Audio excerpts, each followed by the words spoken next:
Alright, and we are live. Hello everybody, welcome back. My name is Carlos. This is my stream where I have been streaming the process in which I'm creating The Legend of Zelda 3D, originally for the NES, a game from 1986, almost 40 years old. It is now gonna come live into a 3D world, right?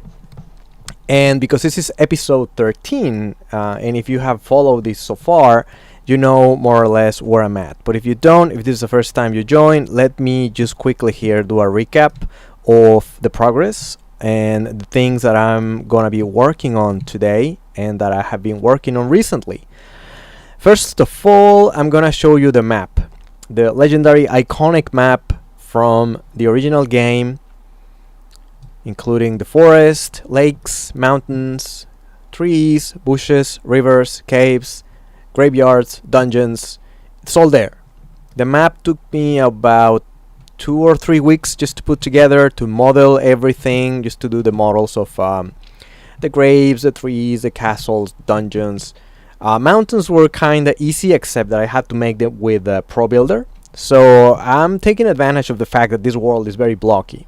Right, so mountains themselves, as you can see, are pretty blocky and do not need a lot of extra touch, because I'm going for a preservation of the spirit, right? Like the aesthetic of this game from the original game. Now you will be able to see it in 3D.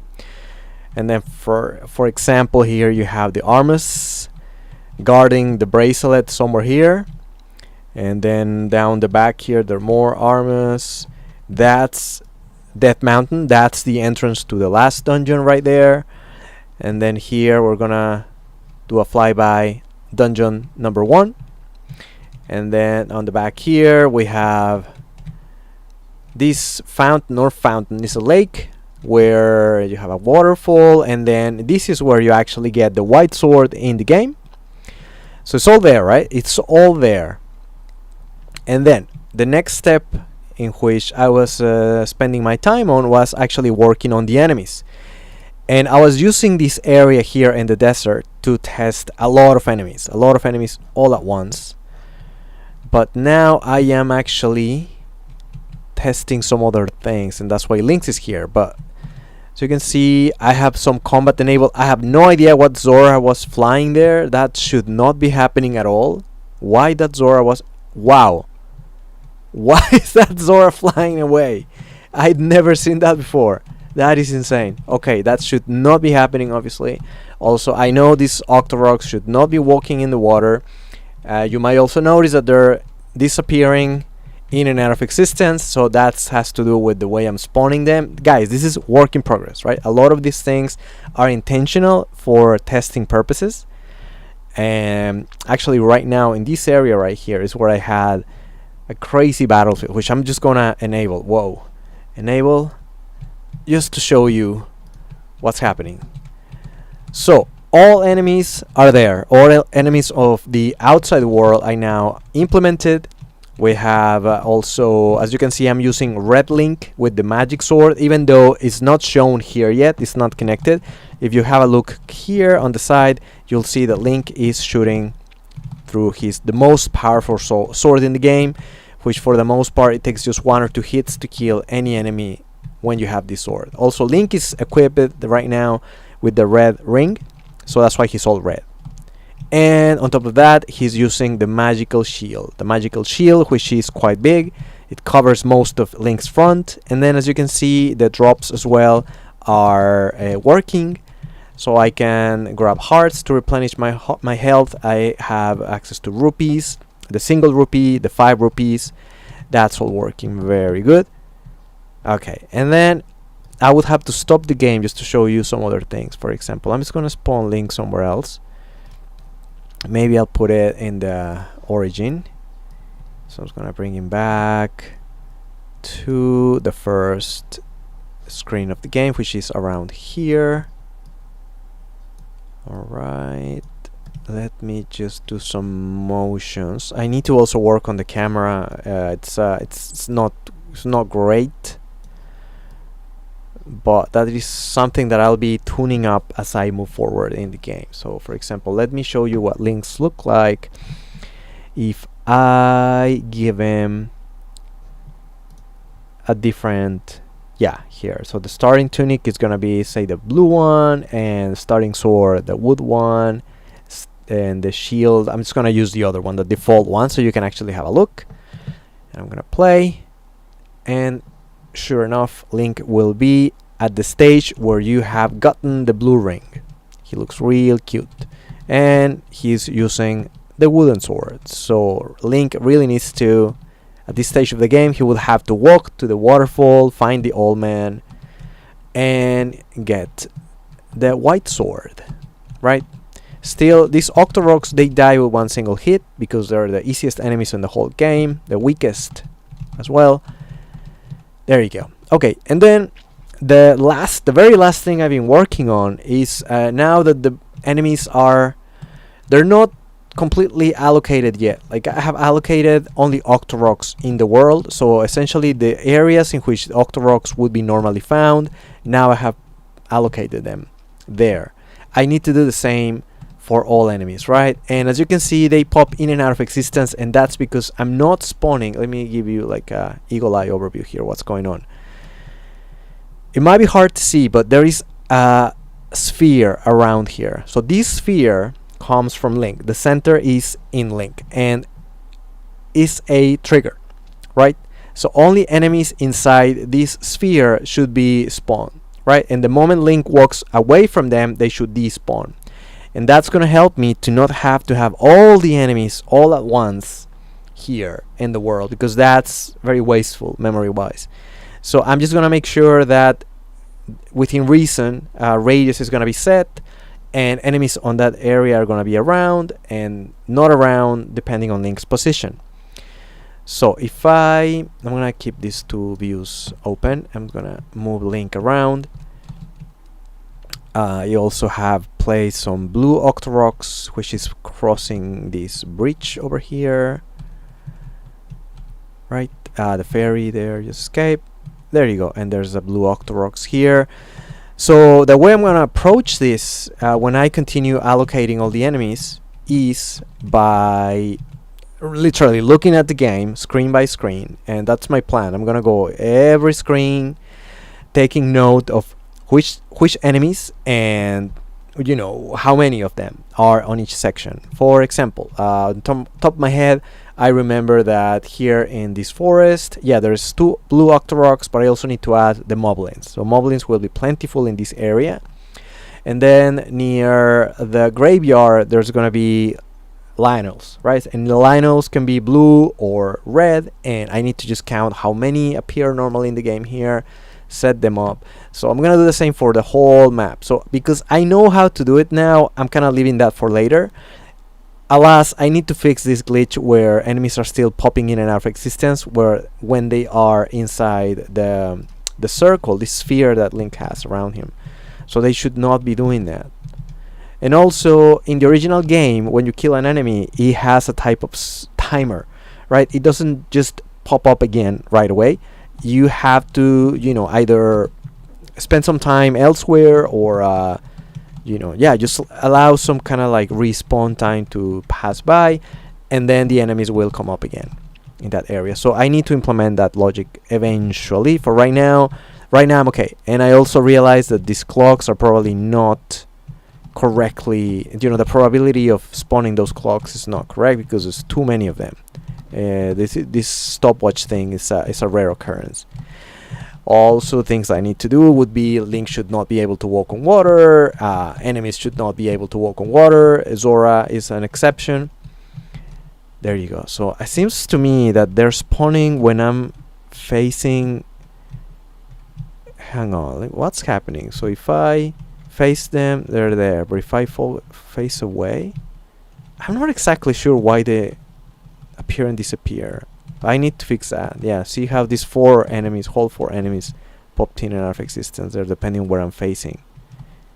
Really strange. Anyway, but I'm sure I can fix that. It doesn't worry me right now. It's more the logistical nightmare is gonna be to set every enemy where they should and the amount that they should and the types that they should. But it's part of the fun. It's part of the fun. I might do that off camera because it might be a bit tedious, and I also need to be looking at my actual game, right? Like a Switch screen or something to be going in and out. And why is that Zora flying? That's hilarious. I kind of love that Zora flying around. I do not understand why that thing is suddenly flying. I've never seen that happening before. Why? See, it's like it's there. It's like why? It's so strange.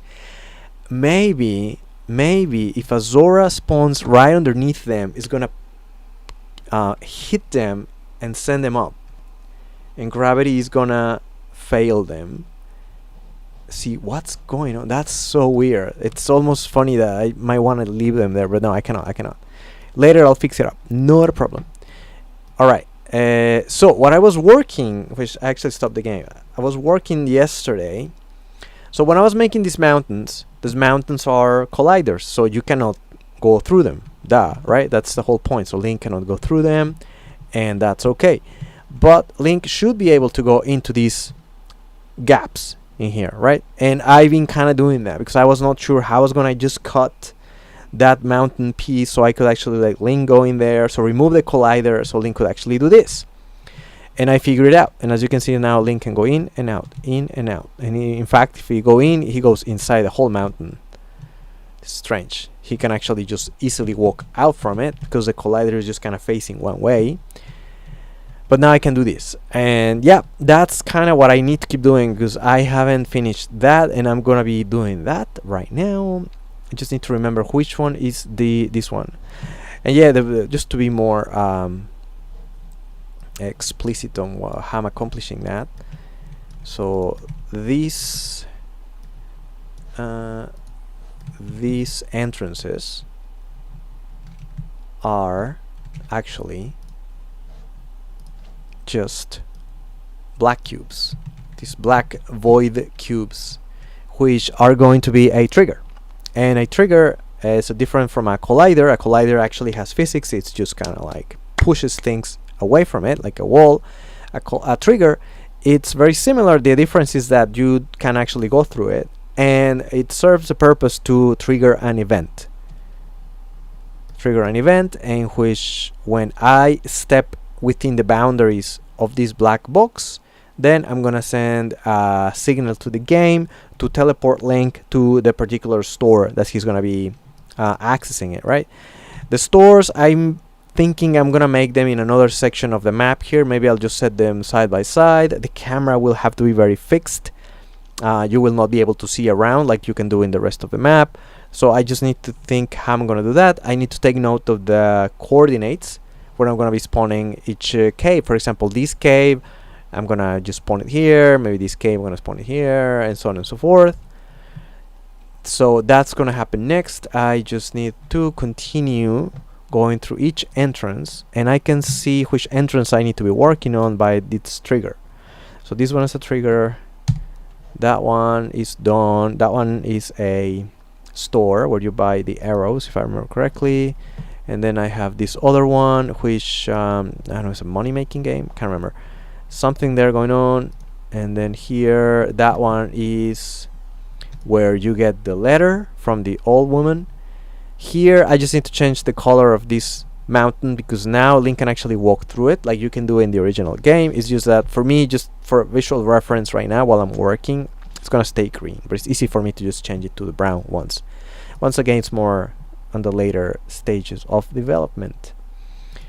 Where else? This is a store. You know, another thing that I need to figure out, I'm not exactly quite sure how I'm gonna do it.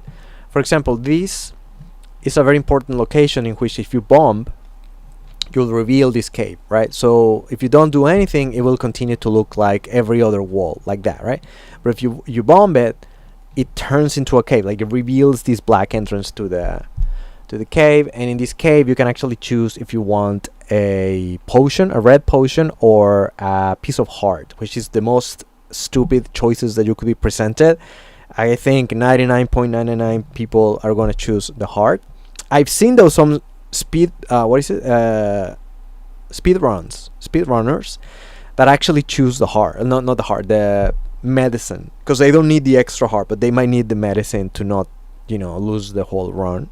So that was interesting. So that's probably the 0.1%, whatever, that it might be doing that. But anyway, so I need to also make sure that the bombs, which exist now in the game technically, but they do not explode. So I need to make them explode, and I need to create a radius around them. And if that radius includes this section, like this area or this trigger, for example, then reveal this cave, and then allow Link to go in, trigger the transition to whatever it should be going, so on and so forth. So all great. I need to do that later. So anyway, in any case, I'm just need to continue. Which one? Okay, seems like, as you can see, I'm looking at this is trigger. This one is not trigger, which means I have not done that one, just to be sure. Okay, so this one 15, I'm still kind of working on the placement of this one. Is kind of not great, like from this perspective seems flushed, but I need to make sure, like here on the top is kind of weird, isn't it? So I need to fix that. Right, so this is what I've been doing since yesterday. So every day I've been trying to move the game along, even if it's a little bit. That's my challenge, that's my method, my personal goal, and the way in which I've even figured that I can finish games if I actually have this kind of discipline. Like I said before in past streams, I'm really good at starting games. I'm not really good at finishing them, and that's something that I wanted to fix with myself, my methods, my discipline, my whatever you want to call it. I needed to do better. And since November last year, I set myself a goal. I was working on a different game back then, and that game is now out. So from November till June 1st, I worked every day on the game called Treasure of Tarmin, which is in itch.io. I should put a link in the description. So that was the way in which I was able to actually finish something. Because it's exciting to start a new project. You have all these ideas, and then you get there. In the beginning you feel like you do a lot of progress very quickly, and then you start to plateau. Why? Because that's when things start to connect, things have to start working together, and that's where bugs start to appear. Bugs that are, the more things you are, the more intricate the connections, the more deep that the bugs can be, and then it becomes difficult to, like, the fun of it starts to perhaps decrease, unless you're really the kind of guy that loves debugging. I'm okay with debugging. I know it's for me it's a means to an end, but it's not really like the fun part. For me, the fun part is coming up with an idea and immediately get to it. Like making this map was the fun part. Like, was really fun for me, because it's not hard. It's just a lot of work, like hours that you have to put, but it's not hard. Like, it's not that you can have to think. It wasn't even code related at this point. I just had to make all these bushes, all these mountains, all these castles in Magika Voxel, and then model them, import them to Unity, and then compare against the actual map of the game and place them where they belong. So that was cool. And you can see that within 2 weeks I was able to have like this map done, and it feels like, whoa, I've done so much. Look, the game's almost there. But in reality, I'm still very far away. I mean, I'm almost like a month and a half, 1 month and 20 days since I started this, not working on it full time, like at all. Just working. It's a hobby for me, right? This is not my full-time job. This is just something that I do on the side. So yeah, the fun part, it's still there. I'm having a lot of fun, but some days, and I talk in general, like some days you just don't want to do it. Like life happens, or you're tired, or you're just simply not feeling it. But then if one day goes by, in my own experience at least, then the second day it's okay if also goes by, and the third day, and the whole week, and then 2 weeks, and then it gets to a point in which you start to forget what you were doing. You lose the rhythm, you lose the momentum, and to get back to it, your brain's telling you, I mean, yeah, we can go back, but I don't remember how to do these. Like, we'll have to go back to the code, read again the readme. Like, I don't remember what exactly we were doing. I have to make decisions again as to where do we go for. So it just becomes a little bit painful. And making games, and probably everything in life, it's the hard part is not the math or the code or the syntax thing, is to be consistent. That's the hard part, is to do it every day. And for me, I knew that was the problem where I was failing.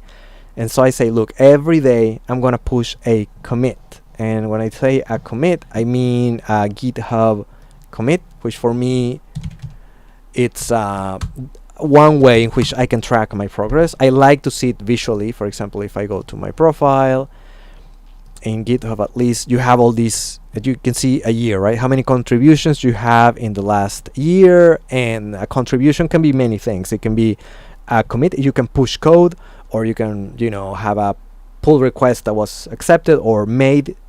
You can create issues like in a managerial kind of way, like many things, right? But for me, one commit, I use this account for work as well, so it's not 886 contributions to a game, right, at all. But you can see, since there was some time which I failed, right? From November, I say, hey, I'm gonna be consistent, and I start working on the other game that I was doing, Tarmin.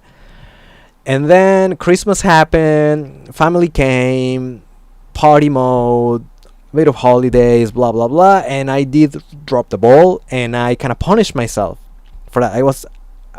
But then I wanted to get back into it, because I knew if I didn't, the progress that I have done already here in November, early December, it was just gonna be lost, and the game was never gonna be released, and I was gonna go into new shiny new project, exciting new project.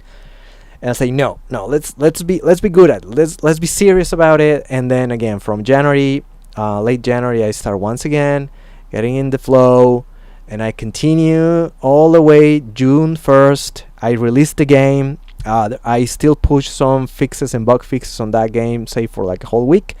After that, this day I was very, very active, probably because when I released the other game, I started getting feedback from users, and that really motivated me. Like the day after I published the game, it was surreal, because for 6 months that game had only existed in my computer, and then the day after I put it out there was a couple of streamers who were playing it on their computers, on their streams, right? And that was really surreal. It was the first time it happened to me. Like it probably happens to many developers, right? But to me, it was personally the first time. So like, wow, it's unreal that this game had been in my computer, and I've been staring at it for so long by myself, like nobody else had ever played it. And then now it's like out there. Everybody can actually try it if they want to. And these guys are actually showing it and say things about it. I was lucky because it was mostly positive. And yes, I was capitalizing because it was a remake from a very popular game, which is kind of what I'm doing here too, to be honest, right? This helps, right? But these games I actually personally love. Zelda, Legend of Zelda is my favorite game of all times, hands down. I mean, this game, I can play this game anytime, any day. I finish it periodically. I'm actually trying to get better at the second quest, which I recently finished, and it's quite a lot different and difficult than the first one. So anyway, with that formula, right, like push yourself to make a commit every day. Then I kind of finished the game here, and then right after that one, a whole month before I finished that game, I wanted to start working on Zelda. I knew I was gonna do that next, but I held myself, like, no, finish this, put it out there, get some feedback, fix whatever bugs that you couldn't find, that other people found, just fix it, and then move on, and then start working on Zelda properly. And I did. So I was kind of doing all this wrestling with myself, right, getting not too taken away, or like just losing the momentum, because I wanted to jump to the next exciting project, which I'm happy I did. And now ever since June, I've been working now on Zelda, and similarly every day, doesn't matter how busy I am at work, or what's happening with my family, or like whatever, I still need to find 5 minutes, at the very least 5 minutes. Just open the editor, come in here, check the code, look at it, I don't know, refactor it, comment it, like do some kind of update, right? 5 minutes, least amount of time that you could put, right? And save that, push it to GitHub, and at least you're done for that day. And then other days, like right now, it's a weekend, it's a long weekend, in fact, I can put more hours into it and catch up, right? So in general, there's like steady progress. And that's important. That's really important. To me, that's something that I could recommend and might actually help you in any other project that you might be doing. Like just every day, just stick at it every day. If you want to learn something, if you want to be better at it, just every day, even if it's a tiny bit, do something. Okay. And with that rant, I'm just gonna do something, because right now I haven't done anything for the game. So let me once again find the entrance that I was trying to fix, which I think is number 15. And it looks, no, it's not okay. Look, there's a gap in there. So yeah, and okay, so now that I'm gonna be working on this part, how's everybody doing? Let me move this one here. Pro Builder. This is the first project in which I'm actually using Pro Builder. It's really good. It helps to quickly move along prototyping. It's great, but it is a bit glitchy, or I mean, it's both things. I think it's I'm not great at it yet, and two, it's a bit glitchy, especially when you have a bunch of things going on. But I think still the only game in town when it comes to this kind of modeling, like easily modeling here. I don't wanna, for this kind of level of modeling, I don't wanna go to another blender of other software, because that just gets a bit unwieldy. So no, luckily with that, it's been enough for my needs, which, like you can see, is a very simple polygon shape mountain, so not a problem. Okay, 16 is the next one, 15 is done. Let's come here. So if I try to walk through this one right now, I wouldn't be able, because it's blocked, right? I'm gonna move it away. You can see there's mountain behind it. Yes, it's a cube, but it doesn't mean anything right now. I need to cut that part of the mountain, and so that's what I'm gonna do right now. And here and here. Right now I wouldn't be able, because it's blocked, right? I'm gonna move it away. This time I tried to put some like background music to this stream, but I don't think you can hear it. I don't know what I'm doing wrong. Oh well. It's like, this is what I can see, and I have the BGM. It seems like it's doing something, but I don't think you guys can hear anything. I myself cannot hear it. So that's annoying. I'll try to figure it out after the stream, I guess. Again, I'm not a professional at this, but maybe one day. Maybe one day. Little steps. Right, so first we need to fix this cave. Let's see. So I gotta cut from this black square, so that black square, right, and then all the way to the side.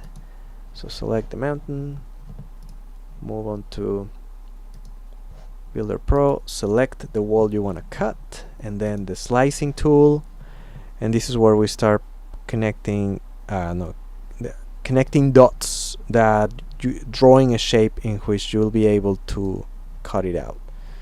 So I'm gonna go all the way here, and then 3, and then 4, and then close the loop, and now I can delete the face. There you go. And now there's a void, an entrance to the void right here. And now I can just bring the cave back here. I need to change it to is trigger, and then just final adjustments here. It needs to be a little bit inside. Okay, how's that look? A tiny bit, just tiny bit here. Right, yeah, that'll do. Okay, next, 17. Where are we? Are we behind dungeon number 1? This one, man, this one's kind of tall. Let me try to increase the height of this mountain, cause is, so maybe this. Can I, what was the select ring loop, face loop? Nope. Select face ring, that, and then I can, where is, oof, all the way over there. Okay, increase the height. See, this is something I don't like much about Builder Pro. Okay, so that's okay. No, that's not okay. Hang on. What can I do?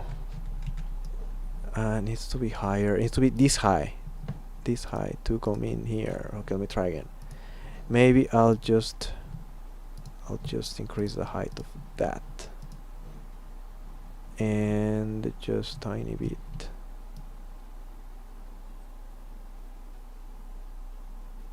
Ugh, no, that's kind of... Let me show you what's going on here. Oh no, that's okay. Nah. Okay, just tiny bit lower. Maybe this thing, I'll just put it where it should be, and I'll be perfectly aware of how high it has to be.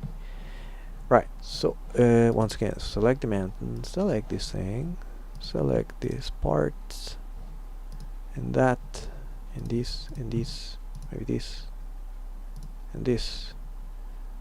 And now I'm gonna elevate it. There you go. Okay, I think that's perfect. Yeah. And then I elevate it on the back. No problem. Alright, now I need to make the cuts. So I'm taking a reference is 1, 2, 3 pixels here. So it really helps, all these pixels, man. It's awesome. This is probably what I'm gonna be specializing from here on. Pixel into voxels, 2D into 3D, because I love this visualization of things. And then, because you know, once I finish escapes, the next step is going to be, let me show you, it's going to be to model the things that you can buy in stores and the merchants, so the characters, right? So right now, let me show you here. Let me open some of the models I have done. So obviously the enemies, right? So I have Ginny, looking pretty spooky in 3D, and then I got all the enemies, right? Levers, the guys that go underground, overground. Lionels, this is probably my favorite. Lionels, look, they're so cool, man, and so strong. It's probably the one of the most formidable foes in the game. And then you can do the walk animation right there. Right, so I need to do the same for everything else. So right now, what? World objects, dungeons, trees. Got all the dungeons there, right? Something you've never seen before. The back of the dungeons. You can never see this perspective in the game, but it's here. I had to like make it up because, you know, I've never seen it either. So I assume that this is what the dungeons look like from behind. This is my favorite dungeon, dungeon number 6, and I imagine that looks like that.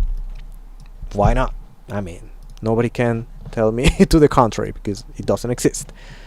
Alright, so I need to do that. I need to do the merchant, the old man, the old woman, all the potions, all the items. I need to make them up, bring them to the game, and then activate them. Just enable them with code, make them play as they should. You know, the candle has to shoot fire, the fire has to burn trees, burning trees have to reveal caves whenever possible, but also fire damages enemies and also damages Link. So things like that, right? It's just a progression of things. And right, so but for now we're doing a little bit of busy work with these cave entrances.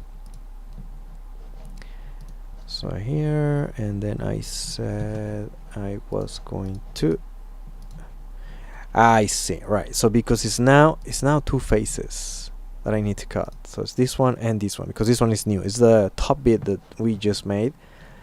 Right, so not a problem. So I'm gonna so cut and cut and cut and cut and nope, a bit lower. Oh, come on. See, it's glitchy. It's a little bit glitchy. I don't love it, but it is what it is. Sometimes I get like really weird like exceptions, like array overflow when I'm like dealing with these shapes. Must be some kind of like the internal mechanisms that they use, like all the geometry behind the scenes, that it must be quite complex. So I mean, I shouldn't be complaining because this is complicated stuff. But yeah, maybe on future versions it'll be a lot better. Okay, now I don't like this. Okay, like that. And I need to push this thing like, nope. I need to see this line here, so strange. See what I did? Like it, it's because elevating this too. What ifs? It's okay. It's alright. I can see the line because I'm selecting it. Once I'm deselect, it's not gonna be there. Which I'm gonna do now. I'm gonna deselect and then select the black box, move it in place, into position, make it a trigger, and then I need to make sure that, yeah, I can see behind it. So no, that's not good. Seems like my cut was not really the greatest. Okay, so that side looks okay, but here I can see some gap here, so I need to fix that. All right, let's try again. I can fix this. I can fix this. I promise. Not that. Wait. So not that. Maybe here. I just need to close it. Close it. Or no. Hang on. Let me see. What if I do this? There. Okay. And now Link should be able to walk through it. Nice. Alright, perfect. So that's number, what, 17 I think it was? Yeah, how many? Probably a bit more than halfway there. Next, this one. We're going deep into Death Mountain territory. Dangerous stuff. Okay. Right, so here, this one, I need to make the cut around these black dots right there. Okay, so same deal. Hopefully I can just gain some speed at this, but you have to be a little bit precise, because otherwise you have to be like fixing a lot of this, like I had to do in the other one. There. And then 2, 3, 4. Close. And delete. Alright. And then where is my entrance? Move back here. Oof, this one. No, I totally failed once again there. Okay, don't worry, I can fix this. I can fix it once again. It's the 3D effect, man. It's hard to see it, but then lucky I can just close the gaps like so. So this is why I don't need to overly, spend too much time measuring, because then I can just do the fine details once the cut's done. So here, and then just close the gap here. I think this side's okay. And I'm just gonna make sure that Link can actually go through it in a moment. Right. So let me now bring Link over there. Link, come here. Link, where were we working? Was it this one? Or was it this one? Okay, I know I was working on this one, so let me play with that one.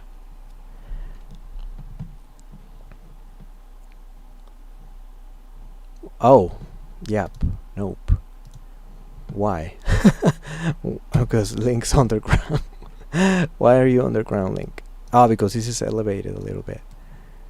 Okay, let me try again. Yeah, so there, and then he's gonna fall, I think. Fall a little bit, land on the ground. Huh? Why? Wait. Why is Link falling to his doom? Oh, he's way underneath. When did that happen?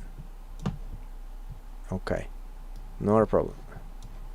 There, and then the camera is like in a weird position. And look here, like that. Okay, let's put it here. Let's try again. Let's try again. Alright, so yeah, he can go in there.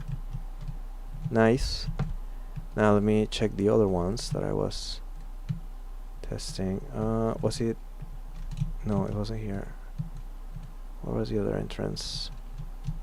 I'm lost. Ah, here. Is it this one? Yeah, that works. And now I'm good. Okay, so for the most part, seems like the entrances are functional. Next, 19. It's yet another one right here. Same deal. And gonna cut this white, black, and then on this dot dot dot here. So I'm just gonna move it. Wait, no, it should be. Oh, okay, I can take these lines here, reference this line and this line. It's way easier. And on top is gonna be this upper end of the tile, which is there, right? Let's get cutting. Select the wall, slicing tool, 1 and 2 and 3 and here. Oh no, and 3 and that's not. Is that straight? I think it is, but I could be wrong. No, I need to get a better look.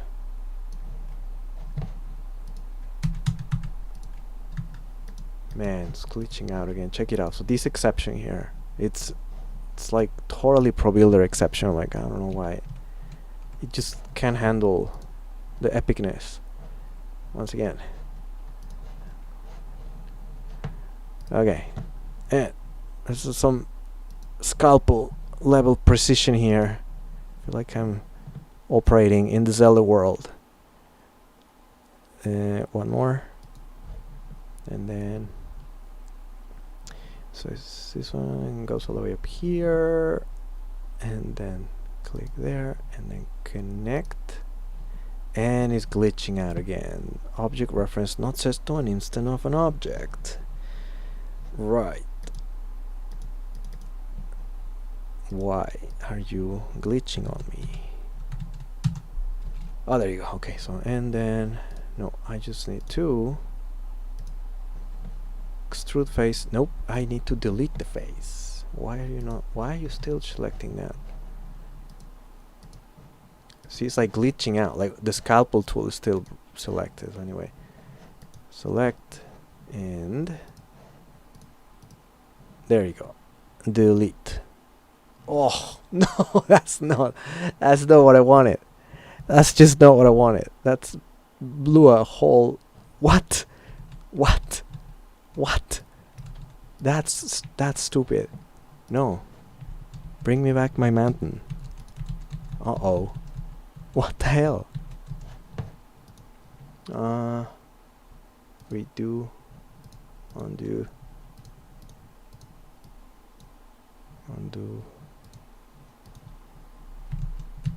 Just gonna keep on doing. Oh man. This sucks. Cause now it's like player movement.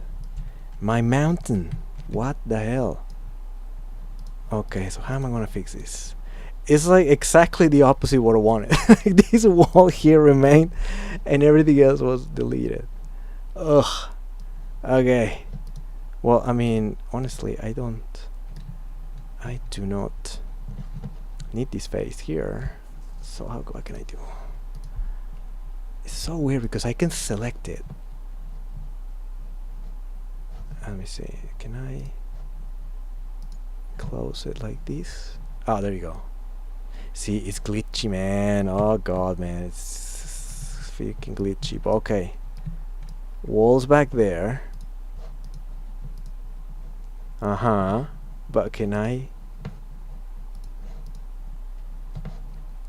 select the face that I want? Yeah. Okay. Let's try again. Just quickly. 1, 2.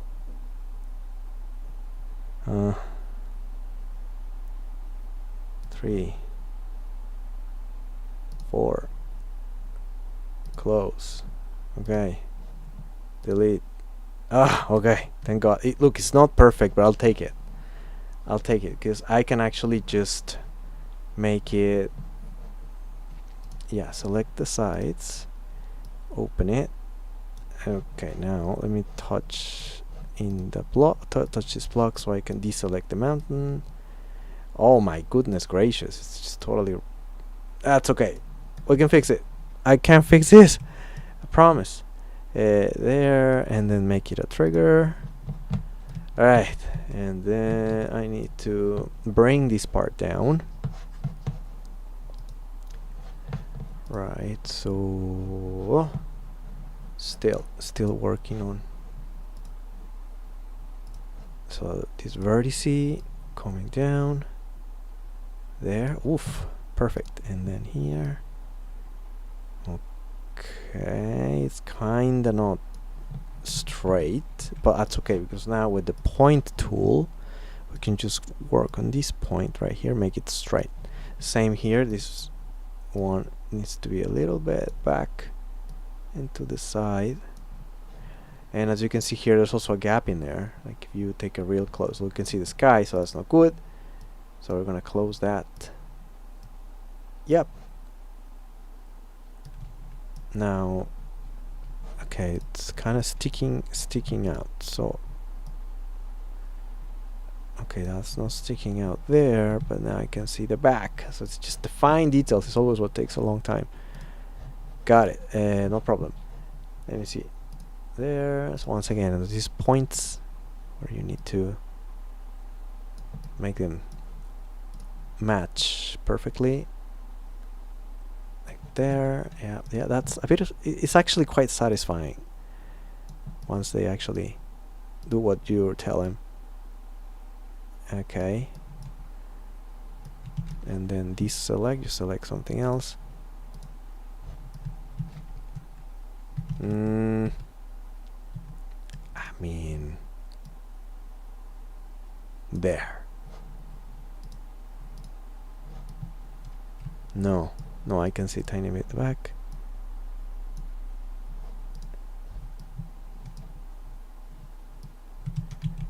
Oof. Look, some of them work so well, and some others is like you have to be dancing with them for a while here in the finer details. Got it. Okay. Let me see. There. And there. And this one too, and this one, it's okay. You see, nah, this one is not okay.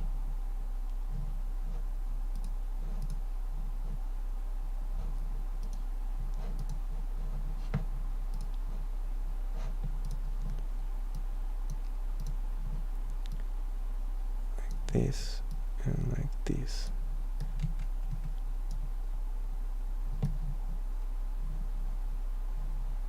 Alright. Yeah. Nailed it. Yeah, there you go. Right, next. Which one is the next one? The next one is... This is 19, right? Okay, we're making progress. 20. One more. Right, let's see. Let me see what we got here. So, this one goes from here... Just gonna put it here, right? From there and to this tile here, like the beginning of this tile. Okay, so here to here, right? Let's see. Once again, same deal. Let's try to grab the right places. There. Nope.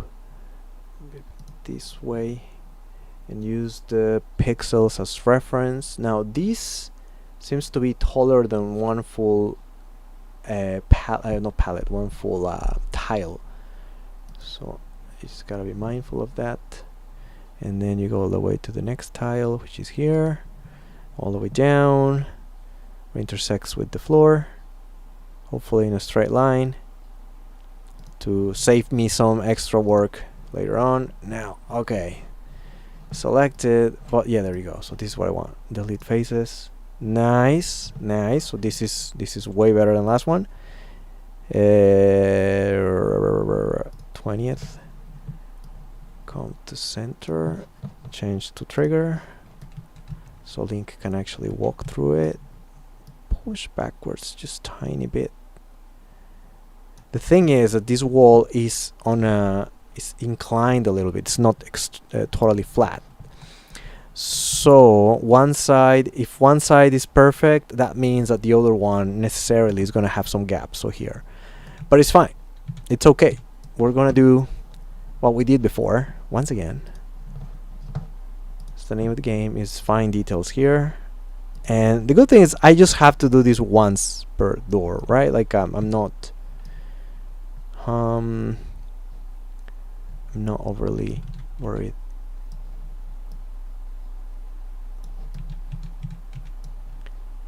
Then here, just bring it to the back. And still subtle anyway. Subtle, so player is probably not gonna see any. Thing is that later, especially if this is a bombing wall, I need to recreate the wall and make it like a fake kind of wall. Like, look, I don't like this. What's going on here? This, yeah, no. So that one, the one I wanted to pull down, maybe is this one. Ah, yeah, there you go, perfect. It's like a double. Oof. What's going on? No. Wait. Oof. Oh man, I don't like that.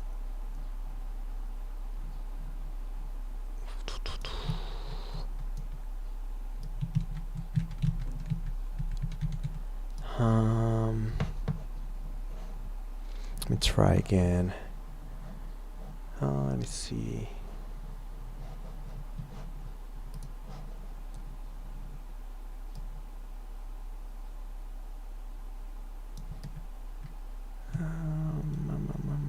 How's it look like if I deselect? Kind of looks strange. Nope, don't like that. It's not. There has to be a better way.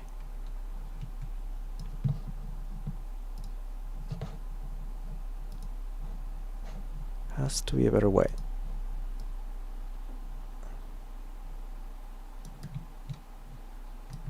Nope.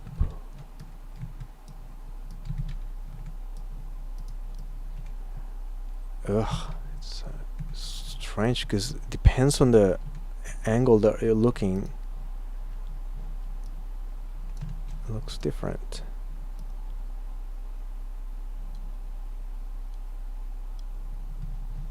See, like here. Okay. If I deselect. Oh, okay. Yeah, that was the one I wanted to pull.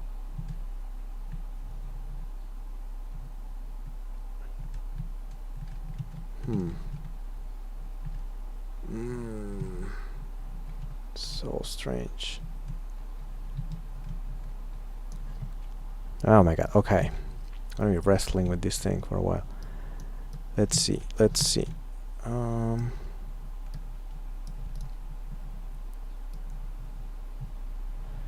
Just get it out of there.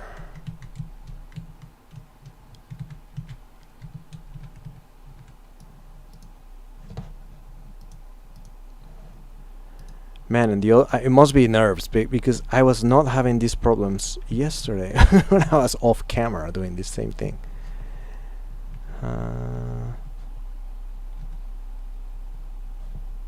Right, like it's all weird. It's not flat. Okay, so now it is flat. Right, I was pulling the wrong vertices.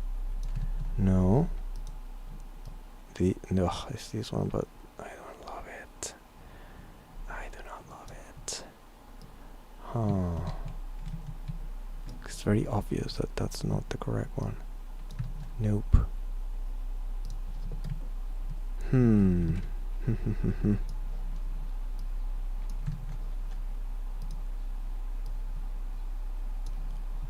Okay, let me put the door back in there. And let's see. All right. Yeah, that'll do. It's okay. It can have some margin of error. And you know what I can do too? I can actually rotate this so it's on the same angle as the door. Like that. And just bring this vertice tiny bit down, tiny bit down. Yeah, I think that's okay. And then okay, and that's a trigger. It is a trigger. Perfect. Okay, number 21 next. Right, let's go. Look, I don't want to bore you guys because this is kind of tedious, isn't it? I'm gonna skip this. I'm gonna do this off camera because there's how many entrances? 1, 2, 10, 14 more entrances. And yeah, as you can see, it's a little bit of everyone case by case. So let's do something more fun, which I still have to do anyway, which the next thing I'm gonna be doing is, give me a moment, I'm going to model things. I'm gonna model, like I said, the contents of the stores, the actual NPCs of the stores. For example, let me see, let's see what we got. So we got the old man, the old woman, the merchant, Zelda herself, and this is the old man that is in the dungeon. So if you, this is a trivia thing, like the old man on the outside world is this dude, right? Wait, this guy, this is the one in the outside world, and this is the one inside dungeons. And the difference between these guys is, one, the robes, tiny bit, and the ears, most importantly. And the conspiracy theory behind the whole thing is that this guy is human and this guy is Hylian. That's why his ears are poking out. There you go. I mean, when I was growing up, I thought it was exact same model, but no, it's tiny bit different. But because we're going to be making them in Magika Voxel, it's good to know. It's good to know. So, okay, so I need to do these guys in 3D, and also the stuff that the merchant sells, so all the items, right? So let's see what else we have. Monsters. So these guys are already made. They're already in the game, so not these. Let me see. Where are the...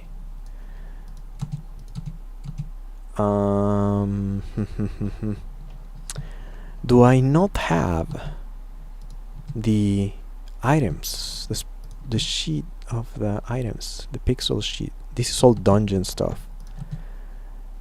Okay, there's some here, but this is not what you find in stores. Okay, the meat you do, bombs you do, arrows you do. Okay, so some of them, but not all.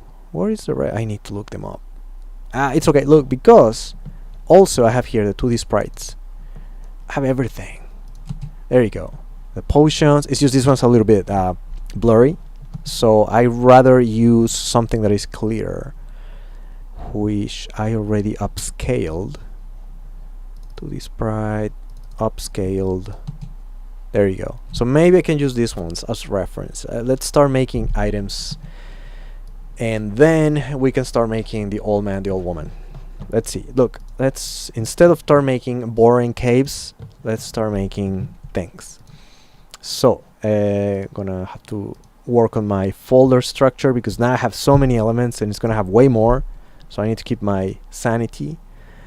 Ammo, background using enemies, link, loot. It's not really loot. Loot is strictly bomb, fairy, heart, rupees, and stopwatch. So things that the enemies drop.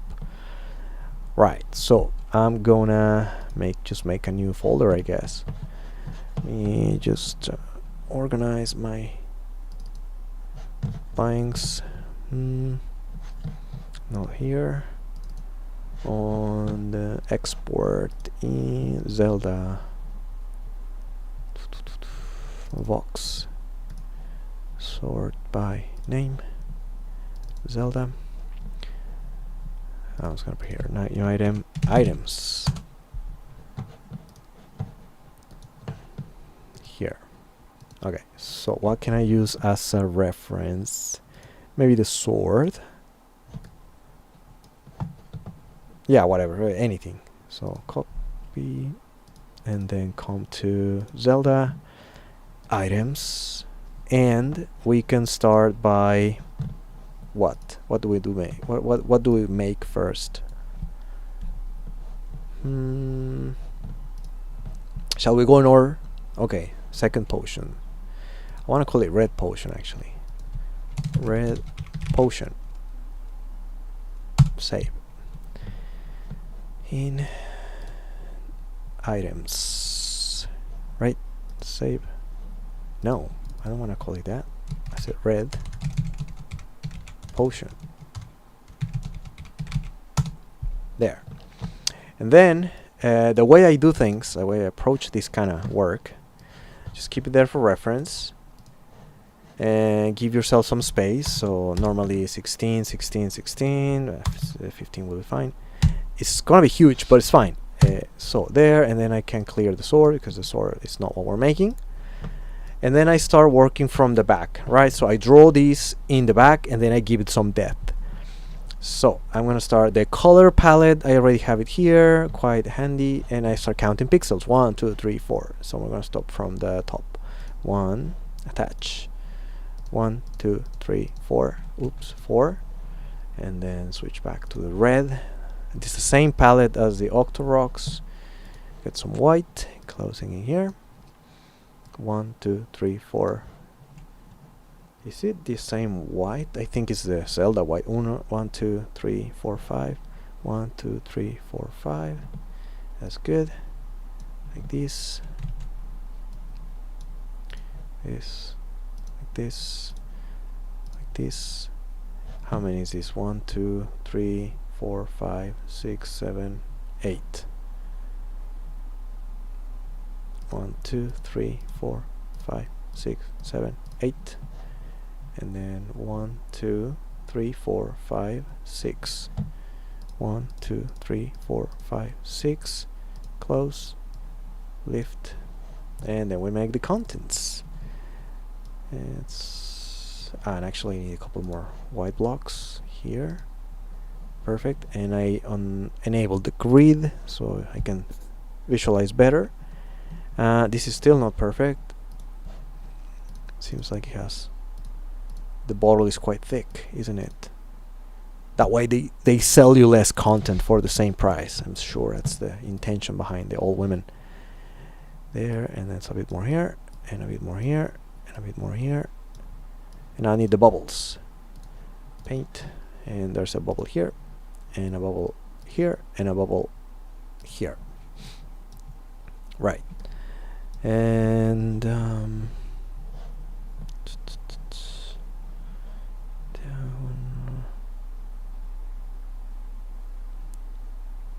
Recenter camera, yeah, that's the one. Okay, so that's it, right? So that's the 2D pixel original. Now I need to give it some depth, and when I do that, my approach sometimes is just kind of bring it here to the center. And the interesting thing is that when you look at this from 3D perspective, like, you wouldn't be able to see the contents, isn't it? But that's not gonna work. So how do I do that? You see my problem? You see my problem? Like, if I just enclose this, you won't be able to see the red from a 3D perspective. This is the kind of things that, you know, in 2D is, yeah, duh, but in 3D is asinine. Oh man, it's funny. Maybe I should just kind of like give it depth and be done with it, because there's no solution to this problem. So anyway, so this is what I mean. If it's not clear what I'm trying to say, like, it will be clear in a moment.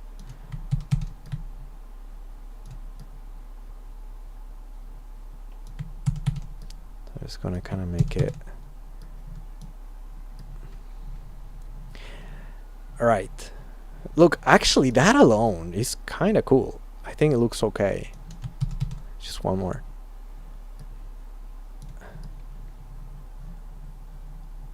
See what I mean? Like, in a 3D world, this should have to be white, like closing the bottle. Like, when in 3D world, in the real life, can you see a bottle that works like that? Like, would spill over. But hey, okay. And normally what I do at this point too is make it look three-dimensional in a way, like start shaving away the corners. But am I gonna be able to do this with this bottle though? What does it look like if I do this, for example? At least the cap. And erase, still selected, that's why I can erase. There. Ha ha ha. And maybe just make the part there. And then maybe just delete the corners here.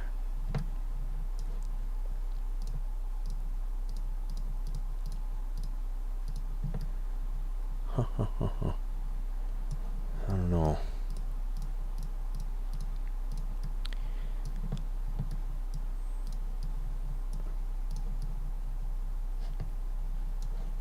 Right. I feel like Bob Ross. You have to start making big decisions here.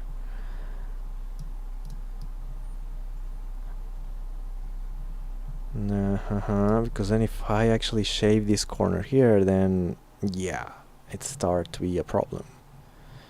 But I want to be able to see the inside from the side. Like if you're looking at it from this angle, you don't know. I mean, you would know maybe from this color, but I just don't quite love it. Or we could assume that, you know, it's very clear crystal and you cannot see it, at least on these angles here. You know what? I think it was actually way better without me manipulating all that much.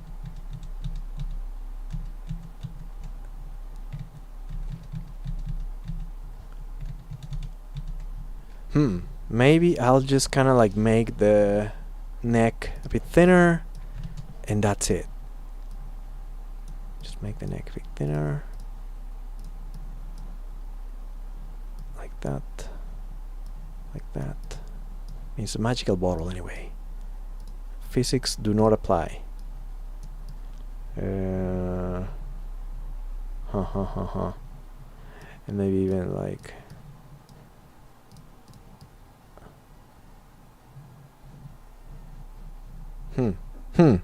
okay, but it's okay, right? What do you think? Maybe it's just too like thick.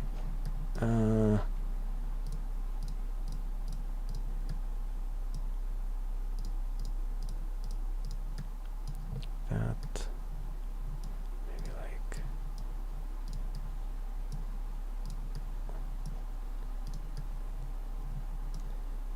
just delete this too. Maybe can delete this from the bottom to just make it more round. I want to make it more round.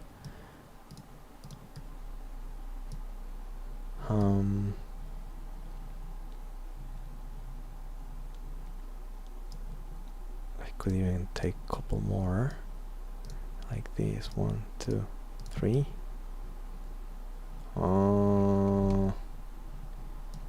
And then maybe just kind of even just shave the whole thing.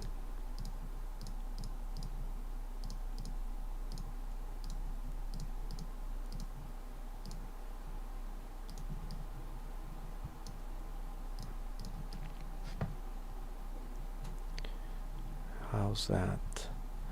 Yeah, this side. So the good thing about symmetrical things too is that you just need to do one side. I know, but this time they're not perfectly symmetrical because the bubbles are there, and the bubbles are not symmetrical. So, but it's okay. I can just repaint the bubbles, can I? What do I do here? What if I? Nope. No.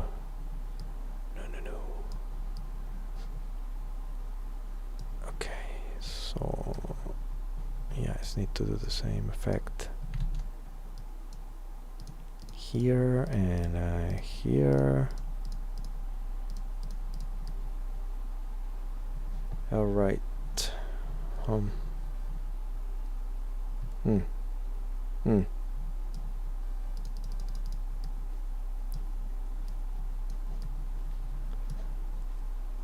No. Oops.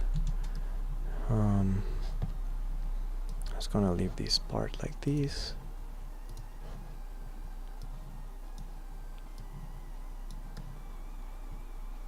Not sure. Let me see.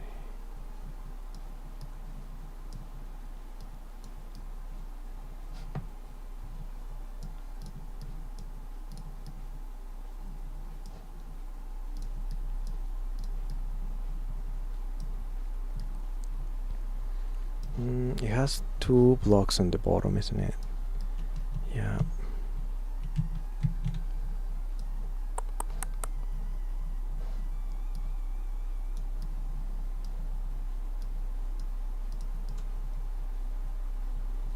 Okay. What if I...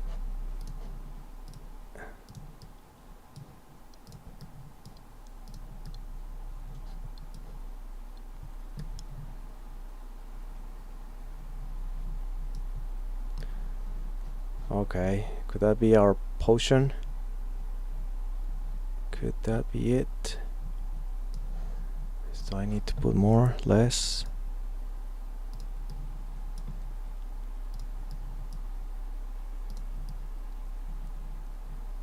Nah, okay. Look, I'm gonna leave it like that. It's okay, because if we don't like it or we change our minds, we can update it later. Right, so that's the red potion. And lucky enough, there's also a blue potion, which is just a palette swap. And the palette swap that I have is this one, life potion. Just need to open it in the right place so I can have a look. And essentially is, I'm gonna duplicate this, and I was gonna put blue potion, save, and I just need to repaint everything. Essentially you're going to with the palette of the Octorok, blue Octorok and red Octorok.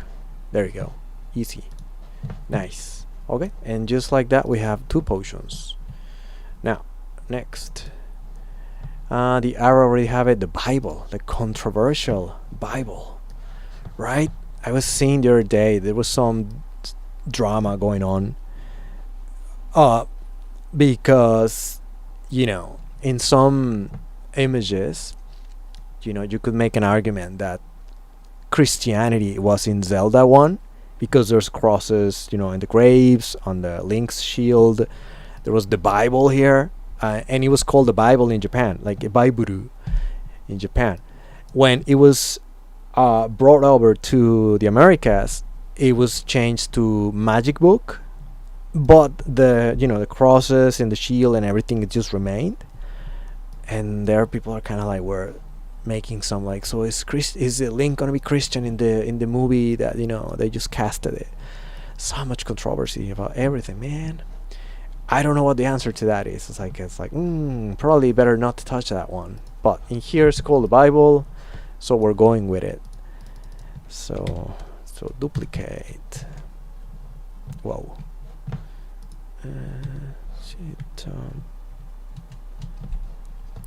Exposure, and then duplicate. I want to call it Bible. Save, and we're going to clear it up, whole thing. And once again, we can start by painting from the back. Choosing is the same color palette as the monsters. So start counting pixels. So it's 1, 2, 3. Maybe easier here. 1, 2, 3, 4, 5, 6, 7, 8. So it's 8 pixels across. So it's gonna be 7 on the top. 1, 2, 3, 4, 5, 6, 7, and then 8. And then there's a white one here, and you close. Right, so let's move on to the white. The white essentially just fills the gaps here. Fills not that much all the way here. Oh my god. Yeah, and then here one more, and then how many is this? 1, 2, 3, 4, 5, 6, 7, 8, 9. 1, 2, 3, 4, 5, 6, 7, 8, 9. Right. Then once again go back to the red, goes all the way across, 2 pixels, then 1, 2, then a whole line, and then it alternates 1, 2, 3, 4, making space for the black dots, Okay, and then 1, 2, 3. That is 3, and then 1, 2, 3. A little. Is that a cross or is that directional pad? This looks like a controller, some kind of weird controller. And then like that. We're almost done. And then there's like a full line underneath the directional arrows. And then just here, leaving. There you go. Okay. Once again, I'm gonna do the same technique, bringing it to this. Oh, wait, I haven't painted the black. So, black touch. See, 1, 2, 3. 1, 2, 3. 3, 4, 5. There you go. That's the Bible right there. Perfect. Select, bring to the center. All the way over here. Great. And just make it a bit thick. It's a Bible, so it should be quite thick, right? A lot of pages. Or if we go with Magic Book, then still should be a lot of pages, right? But once again, this doesn't make sense in 3D. See what I mean? This should be white, isn't it? This cover should be white. So maybe what I need to do is just actually cut that part, or man, this is weird. It's so tricky. It should be a nothing burger, but it is tricky. Hang on, no, maybe just this in the middle. And this should be red, isn't it? And then paint this white. Actually, I should have just painted them. Just attach pages here. Yup, like that. And I can probably leave it there. Oh man, okay. Yeah, I'm gonna have to modify quite a bit. Yeah. A book should be like this, right? And like this. And I need to deselect stuff so I can paint over like that, right? And then what is this? You should be able to see the pages, so traditionally I will have to paint it, and I'm gonna have to erase some here because it should probably be less thick than the cover. Yeah, some items when you turn them into 3D they change quite a bit. Should I delete these two? Maybe just erase these corners here. Wow, that looks different. And it's gonna look even worse without this part. Check it out. Paint. Yeah, man, what is this? What is this? Ha. What should I do? Like, this is a reimagination in 3D, but it just doesn't look the same, isn't it? And to know, for example, if you look at it from this angle, you don't know what it is. Like, you can't see the pages. So if you look at it from like 3D around, oh yeah, I can see what you mean. Look, I'm just gonna go back. I'm just gonna do this because let me erase some. That way you can see the pages on the top. Because this is what you remember being the Bible if you look at it from this side. But also if you see it from the side, I say, oh yeah, okay, so that's the, you know, the back of it, the side of it, blah blah blah.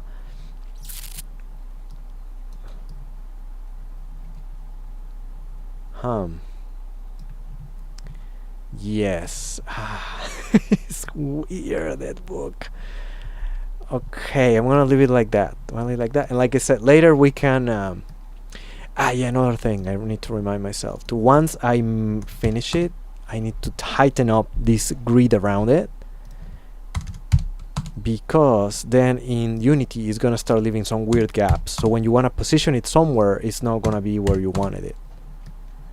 So there's still one more in the back. So yes, only 5 pixels. Nope. Need to move the whole thing. There. And then okay, so it's 5 on X, and Y is perfect. 10. Nope, that's Y. Okay, so it's counterintuitive because in Unity is the other way around. What am I doing? 9, and the other one, it's, wait, what if I do use 8 here? Yes. Save, and I do the same for the blue potion and the red potion. Alright, so height is perfect, so that's fine, and this should be like what? 8, 6. If I do 5, it's gonna get cut. No. Yes, perfect. And then this one, say was I need to move it a tiny bit, like so, and then do 8. Great. Save. And so it's 5, 8, 16 for potion. 5, 8, 16. And also the axes are weird. 5, 8, 16. Alright, I need to fix that. 5, 8. Damn it. 5, 9. Then move it across one block. Like so. Yeah, like that. 8. 16. But and 8. Which is the front? This is normally the front here, so I need to rotate it. Need to rotate this thing. So rotate 45. No, not 45. 90. And right, and then I need to 6. Nope, that's not it. This one. 6, 5. There. It cut some of it. Damn it. Alright. Let me fix it quickly. Something like this. And the other side's okay. Oh, this is not right either.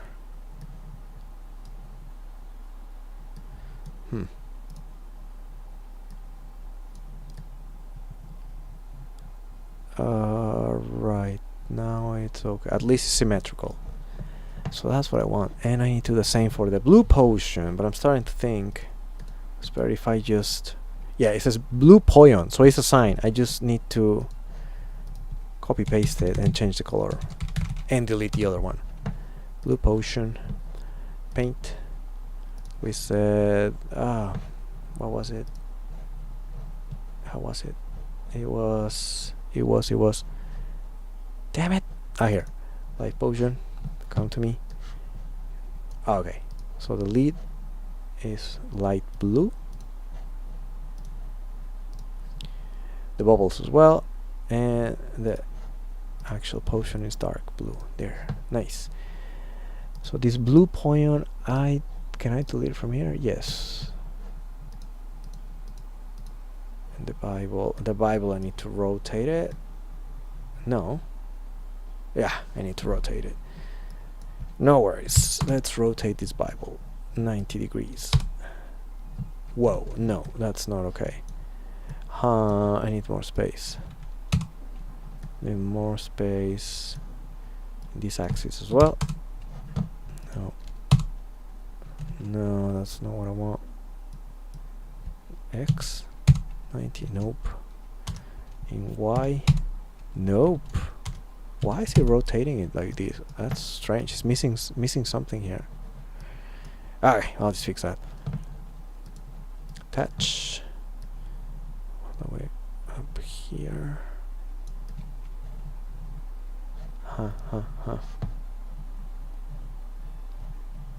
I know.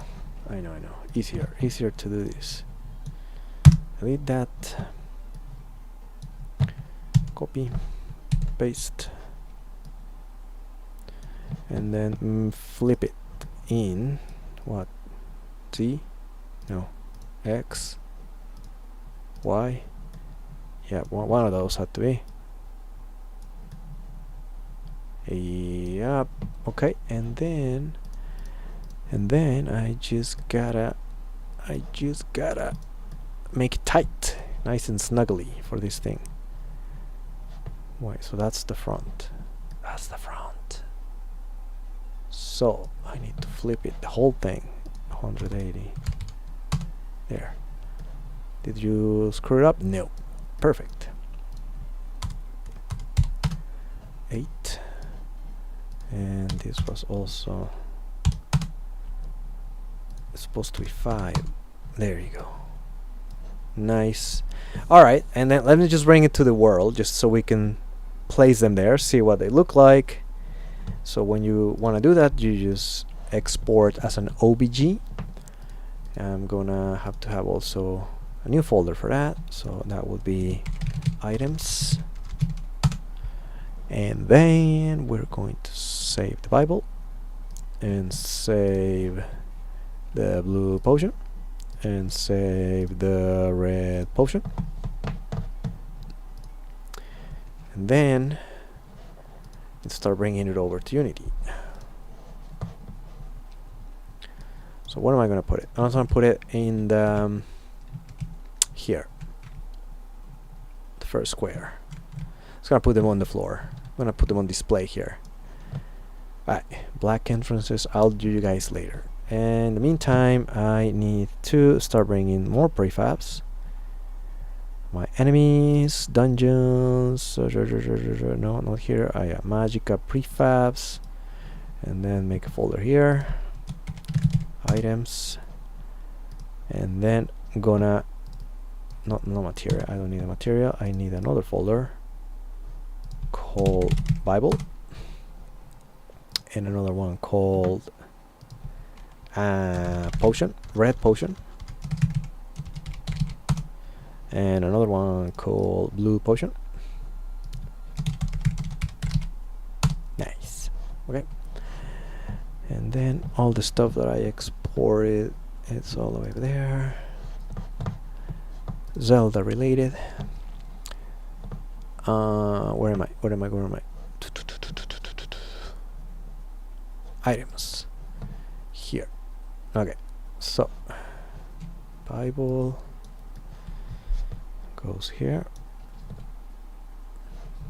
and blue potion. Yeah, you see it's like 3 files per model, and that's because it's one is the palette, the other one is the actual geometry of it, and the other one encompasses everything.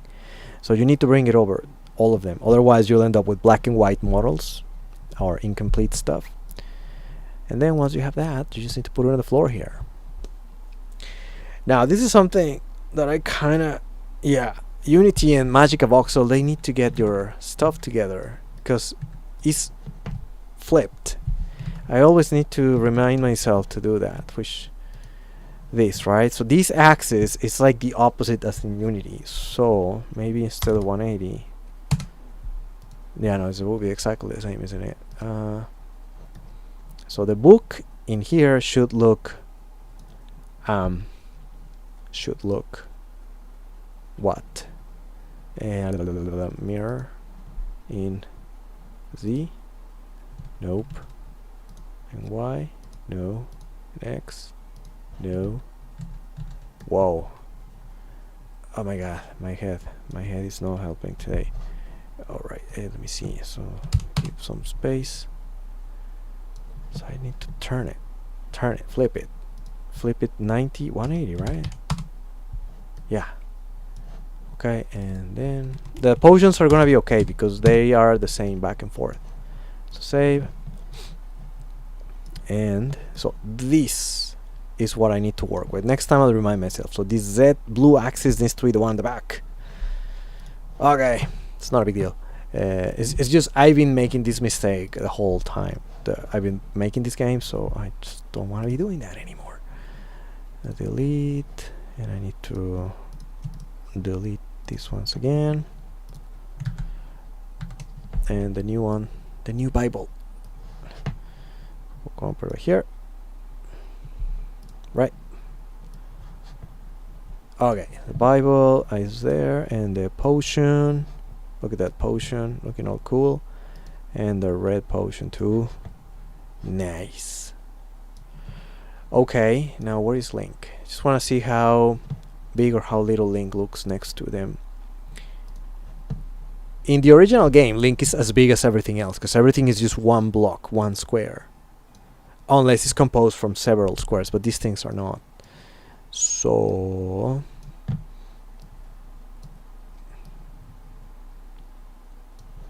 let's have a look.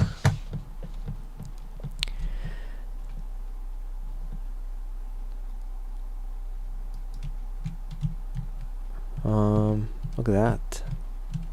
It's good size. Look at that size of that Bible. It's just as tall as Link. Yeah, but it's okay because get out of here. Because yeah, it's just for placeholders, right? Like you never really kind of carry it, except when you carry it on top of you, which I need to also do. So these things are going to be inside stores. So the old woman is going to be selling these potions to you. The Bible is actually something that you just pick up in one dungeon, and then you never quite use it per se. Like Link's never whacking people with the bicycle, the Bible. You excuse me, can you go? Yeah. So the Bible is something that you just kind of have in your inventory, and if you do have the magic wand, then you can shoot with it, and it whatever it hits ignites on fire. So it's kind of like the candle, but weaponized. Right. Yeah, I mean, they're okay. They look okay. You know what you are. You know what they are, especially if you played the game back in the day. So I'm just gonna keep going. Blue candle. I love the candle, man. It's so helpful. It's the first thing that I buy. Normally when I play the game, before I step foot in the first dungeon, what I do is, okay, let me once again. So I'm gonna duplicate and call candle, and I'll save it here and the clear. But now, okay, that's the right, facing the right direction. Yeah, what I was saying. Yeah. So normally you start the game. There are 3 pieces of heart in the first quest. That is 3 pieces of heart that you can go get. So at that point you have 6 hearts, but with 5 hearts you can actually go get the white sword. So you do that, right? And so you are gonna have white sword, 6 hearts, right? Even before you go into dungeon 1, and then you wanna go collect the stash of 100 rupees. 2 of them. One at the very top corner. Let me tell you where, because I have the map right here. One is all the way over here. So you have to walk through this secret passage here in the green that I marked with green. You walk here and you walk in there, and it's gonna be a moblin, giving you 100 rupees. And there's another stash hidden, I imagine, here, somewhere here. So you have 200, and by that point you probably have already 250. And then you come here to this cave all the way here, which is not, it's a store, like it's not hidden anyway. You don't have to bomb it. Just walk in there and buy the blue ring.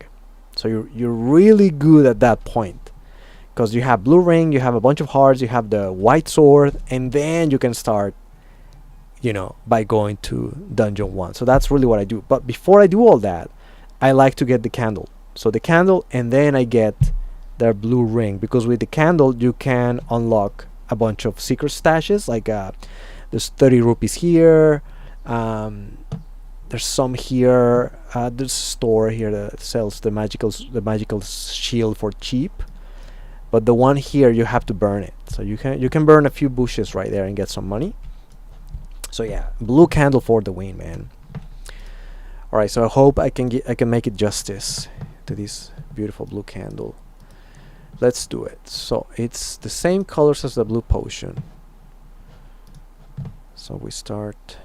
How many pixels across? 1, 2, 3, 4, 5, 6, 7, 8. 8 pixels across. That's fine. So I might start from the bottom. Will be easier if I do from the bottom. There's a full thing here, and then just goes all the way up. How many? 1, 2, 3, 4, 5, 6, 7, 8, 5. 1, 2, 3, 4, 5. I think that's correct. Getting better and better at counting pixels with my naked eyes. And here 1, 2, 3, 4. Elevate past like that. So that's 8. 1, 2, 3, 4, 5, 6, 7, 8. And then now the little flame. So the inside of there's nothing here, and then there's 2, 3 tiny cute little flame, and then here, 1, 2, 3, 1, 2, 3, 4 tiny tip. Did you know that the very tip is the hottest part of a flame? I don't know why. Random trivia right there. So this part right here should be the hottest. Cool. So that's the candle. Now I need to make it thick.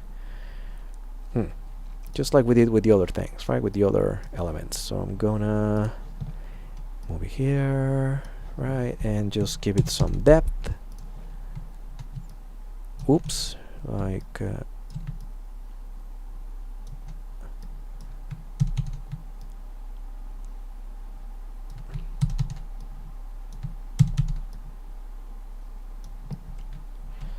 right, okay. And so I think size-wise is okay. Now it looks extremely blocky, so I don't like that. So the next step is to start erasing some of the edges, so it makes a little bit more three-dimensional, like round to it, like a roundness to it. This is where you just need to get creative, I suppose. There's no right or wrong. It just has to feel good. You have to feel good about it. You know, because we deal with three-dimensional objects in your daily life, so your brain knows when something is just off. We're really good at that. So there, and you have to do for the whole thing. So maybe like one easy way is just to start erasing some of the corners, like right off the bat. Erase all the corners so it looks a bit more round, so to speak. Not always though, like I feel it's case by case.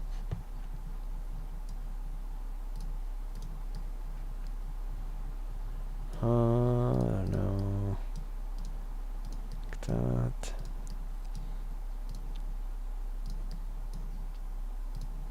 These like this.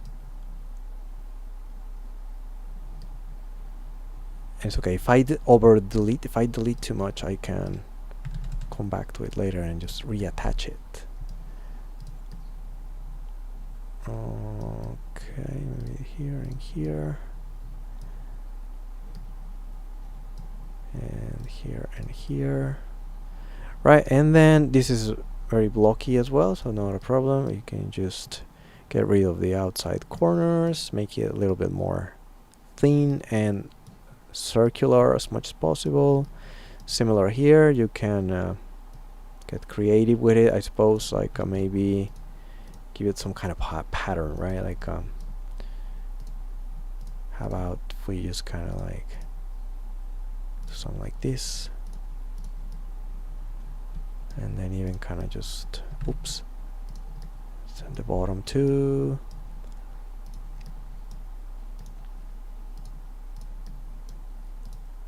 Like that.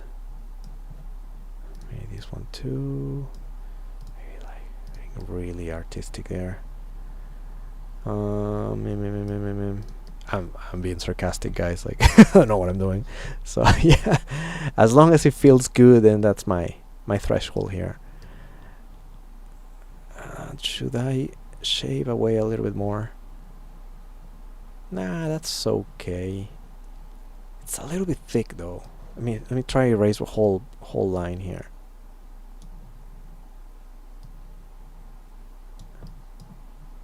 A whole line, and then What if I... Now it's gonna be very thin. Is that a good thing? Yeah, I mean, oh, I don't know if you're a candle, probably not, because then you're not gonna last the same. But look, it now looks more like an intentionally three-dimensional object. I'm just gonna go with that. Once again, guys, if once it's on the map, it's on the game, it just doesn't look okay, we can always change it. Come back here to Magika, add more details. Colors are pretty much set because this is it. It's very simple palettes, which makes my life a lot easier. And the size is perfect, like the measurements are perfect. Like I say, I want it to be really tight, contained here. If I leave empty gaps in Unity, it's gonna look skewed to one side or another. Okay, so I'm gonna save, and I'm gonna duplicate, because there's also a red candle. It's a very common occurrence in this game. Everything has a counter palette, a version that is more powerful, and it's a different color, but it's never consistent. For example, in the case of the Octoroks or the Lionels, the red ones are the weaker version of them, but then if you face a blue one, it's going to be the more strong one, the stronger version. In this case, though, seems like, you know, the blue candle is the single use first candle that you get for 60 rupees. And much later on in the game, you get the red one, which is, I guess, in dungeon, I don't know, 8 or something, like really way deep in the game. Can't remember exactly which dungeon. And it's an optional item, and the difference is that you can use it as many times as you want per screen, which poses a problem for me, because in my game here, I do not... Look, in the original game is divided in screens, right? So you scroll to the next screen and to the next screens to the next screen when you want to transition and move along, right? But in here, at least the way I have it right now, it's all connected. Like, it's kind of like open worldy in a way that there is no screen transition. Like, you can say that Zora is all the way over there, it's already attacking me, right? Oh wow, I don't know who's attacking me from there, but yeah. So it's open. So the problem is that in here, for example, this bush is going to be fake, so I will be able to burn it. And then if I had the blue candle, I would not be able to use this blue candle until I cross this screen, I go somewhere else, and then I can use it again once per screen. So what I'm thinking, maybe I'm gonna have to do like a cooldown system. That would be probably the solution, right? A cooldown system. So say like you use the candle and you have to wait 5 to 10 seconds to use it again. That way you don't have to move away, because I don't think I'm gonna do it like screen based, like in the original game. And that way I get away with the cooldown, you know, trade-off of the blue candle, which is the downside of not having the red candle. Good. Okay. So I don't know. Once again, I really wanted to put some background music here. Like, it's just like it's moving, but can anybody hear anything here? Like, I don't know. I cannot hear it myself. But I'm also not a master yet at OBS. God, I don't know. Just gonna hope for the best. Anyway, let's go back. Going back. Let's see. So where was I? Was in the making candles. Making candles of a different color. Yep, awesome candle, the red candle. There you go. So let's now change colors. So paint, bucket. The flame is gonna be this color. The inside of the flame is gonna be this color, just like the Octoroks.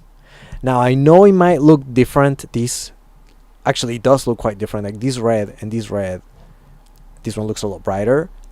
I'm getting my palette, my color hex values, RGB values from the original sprites from the game. Like I open all the sprites in Photoshop and then copy the RGB of them and then made this palette here. So even though this one looks this way, I'm gonna go with the original one.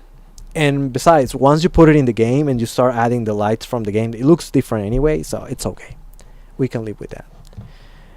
OBG items are red candle, and then the blue candle right here. And then let's bring it over to Unity, put them on the floor with everything else. Want to have a nice display of artifacts when we're finished. Let's see. Just move them a little bit back. Okay, and then need to make more folders. Blue candle,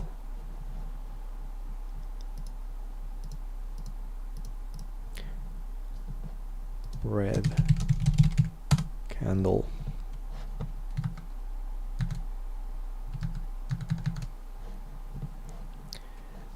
right, and then I have to import blue candle, nice, red candle there, and once they're here, put them on the floor. Oh no, that's a blue potion. Blue candle here, and here.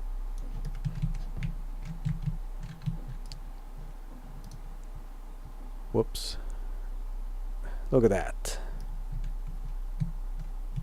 And from the side they look like that. Yeah, I do know that the Bible doesn't make sense, but if I put this red, it's just gonna look really weird. I feel like something else should be here. So look, maybe it's just like a disclaimer here on the cover. It's not really the pages, it's just somewhere some like, I don't know, spell for free, I don't know. And the candles, which are actually facing the right way according to the game. Yes, yeah, like this. Great. Okay, next. This is fun. I like this part. I like this part with making the things, and then the next part will be making them work, which is a little bit more complicated, but we'll get there when we get there. Next would be my favorite item in the whole game, the blue ring. So helpful. You gotta have the ring, man. You gotta have the blue ring. And I spend most of the game, like 90% of the game, as blue Link. Red Link comes way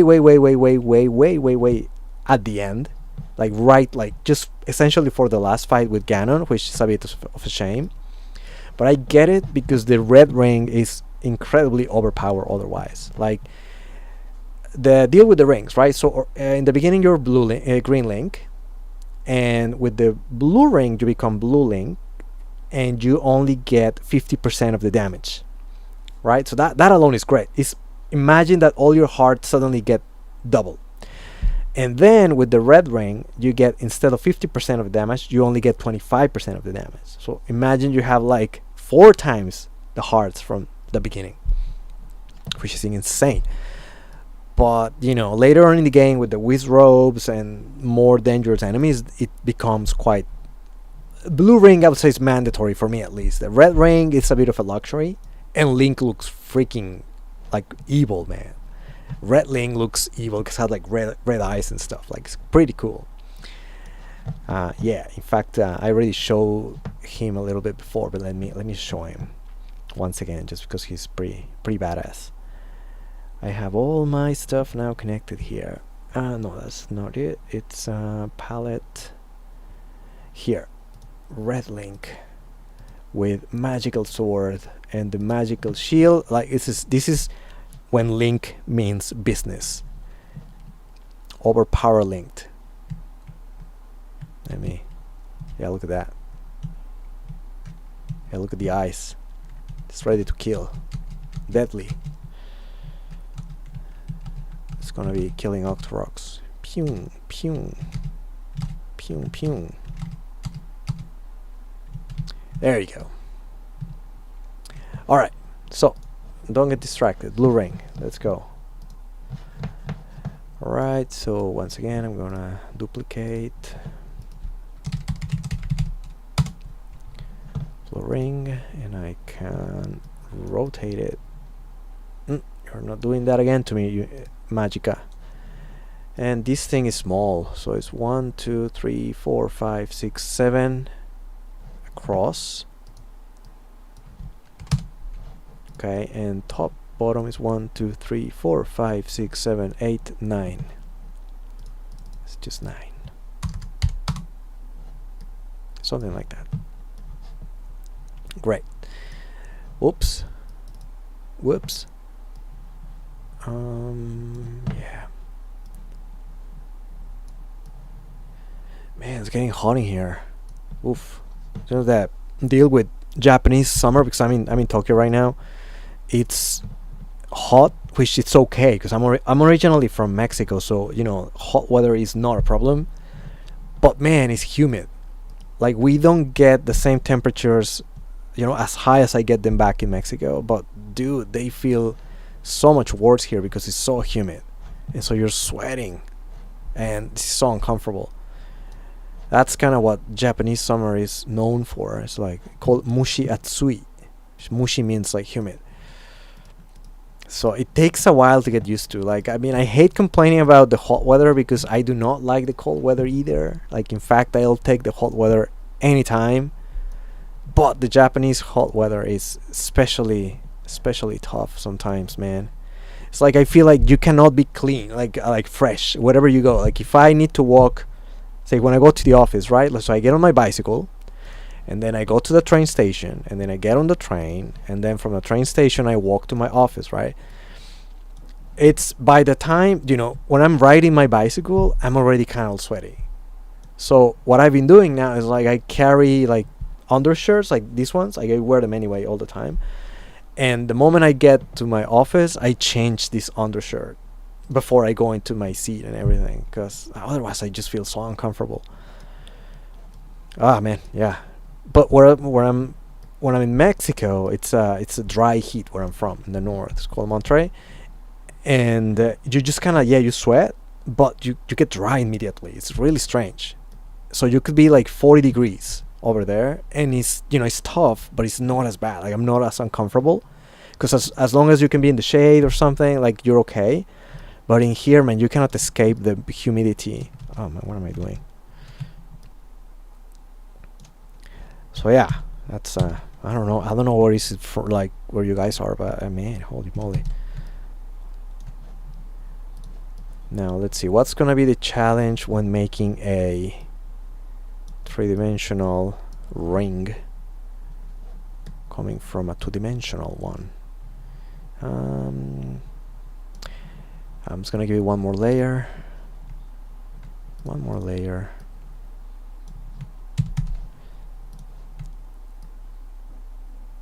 There. You know what? I bought Donkey Kong Bonanza when it came. I pre-ordered it. I forgot I pre-ordered it, and then it just arrived on Thursday, Amazon. And man, I haven't put too many hours into it, but it's good. It was actually quite entertaining. I mean, I put like 2.5 hours, maybe 3 hours if I was lucky the other day when the first day it arrived. And hang on, 1, 2, 3, 5.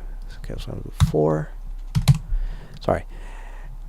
It's fun, like the breaking wall mechanic. Like you can destroy everything. So Donkey Kong feels pretty strong, pretty powerful. It's just punching rocks and like walls and stuff, and you just go through, and then you punch the ground. You can make a hole in the ground. You can even punch the ceiling, and just go through the ceiling. And then you're finding all these gold bits, like loot tokens and stuff, and it just feels quite satisfying. So that alone, I spend so much time just breaking stuff before I go into like the mission or the objectives. So that was great, which I kind of needed that because I did buy the Nintendo Switch 2 when it came out, and Mario Kart was okay, but you see how now they're like $80, where they're a bit more, they're not as expensive, the games, as they are in the US here. Like Nintendo's kind of being forgiving to their patriot Japanese people, right? But man, it's expensive. I don't know. So I was like, look, it's a fun game. It's Mario Kart. Like, how can it not be fun? But $80 fun? I don't know. Maybe over time, I one day they're gonna start releasing DLC, new tracks. I'm sure they will, but I don't know. It's probably gonna be paid. Like, it's not gonna be free. At least it's gonna be, you gotta be on the Nintendo Switch Online, which is a good deal because that's not expensive. At least not as, as expensive as Xbox or Game Pass or PlayStation, right? But man, I'm glad Donkey Kong 2 was a good game because I was pretty happy with the backwards compatibility, because I have a large library of Switch 1 games, and some of them, oof, man, they just look pretty rough. They're just like, the frame rate sucks, and it's a shame. I mean, I understand, and you know that, right? It's gonna be the case. You're on the go, you're on a tablet. Like, the fact that Doom Eternal exists at all in Switch 2 is a miracle. Like, Panic Button, it's just masters are doing that. But man, you can always hope for more, and with the Switch 2 now you can get more, because it's great. Like, some of the games, just whenever you put a Switch 1 game in the Switch 2, it tells you, hey, there's an update, you want to update? I was like, yes. And it just really works. Like, you can feel the difference right away in the frame rate. There's more stability, like it's better defined, I guess, the upscale to the higher resolution natively. And I'm not talking about like Breath of the Wild, where they sold you like an upgrade. I'm saying games in general will get an upgrade just by virtue of being on better hardware, which is awesome. So that, to me, that kind of justified at least the coping mechanism to having bought the Switch at launch. But seeing Donkey Kong, I was like, look, games on the Switch are gonna be great again, like especially Nintendo ones. Like, I'm glad that they haven't lost the touch of making games. Like, maybe they are out of touch with prices, but the magic that they do have when making games is luckily still there, in my humble opinion. Okay, so that's the blue ring. Looks kinda weird, but that's okay. Look, once again, this is just an item that's gonna be on the floor on the shop, and then it's just gonna be sitting on your inventory. Right, and then there is also a red ring, which I'm gonna duplicate, and it's gonna be red ring. Save, and once again, simple palette swap. So let me find it here. Yep, same palette as the candle, not a problem. Paint, bucket, red. I said bucket, paint, and the bottom bit is this color, red ring. Great. And now we export. We're gonna export as OBJ, blue ring. We're gonna export as OBJ.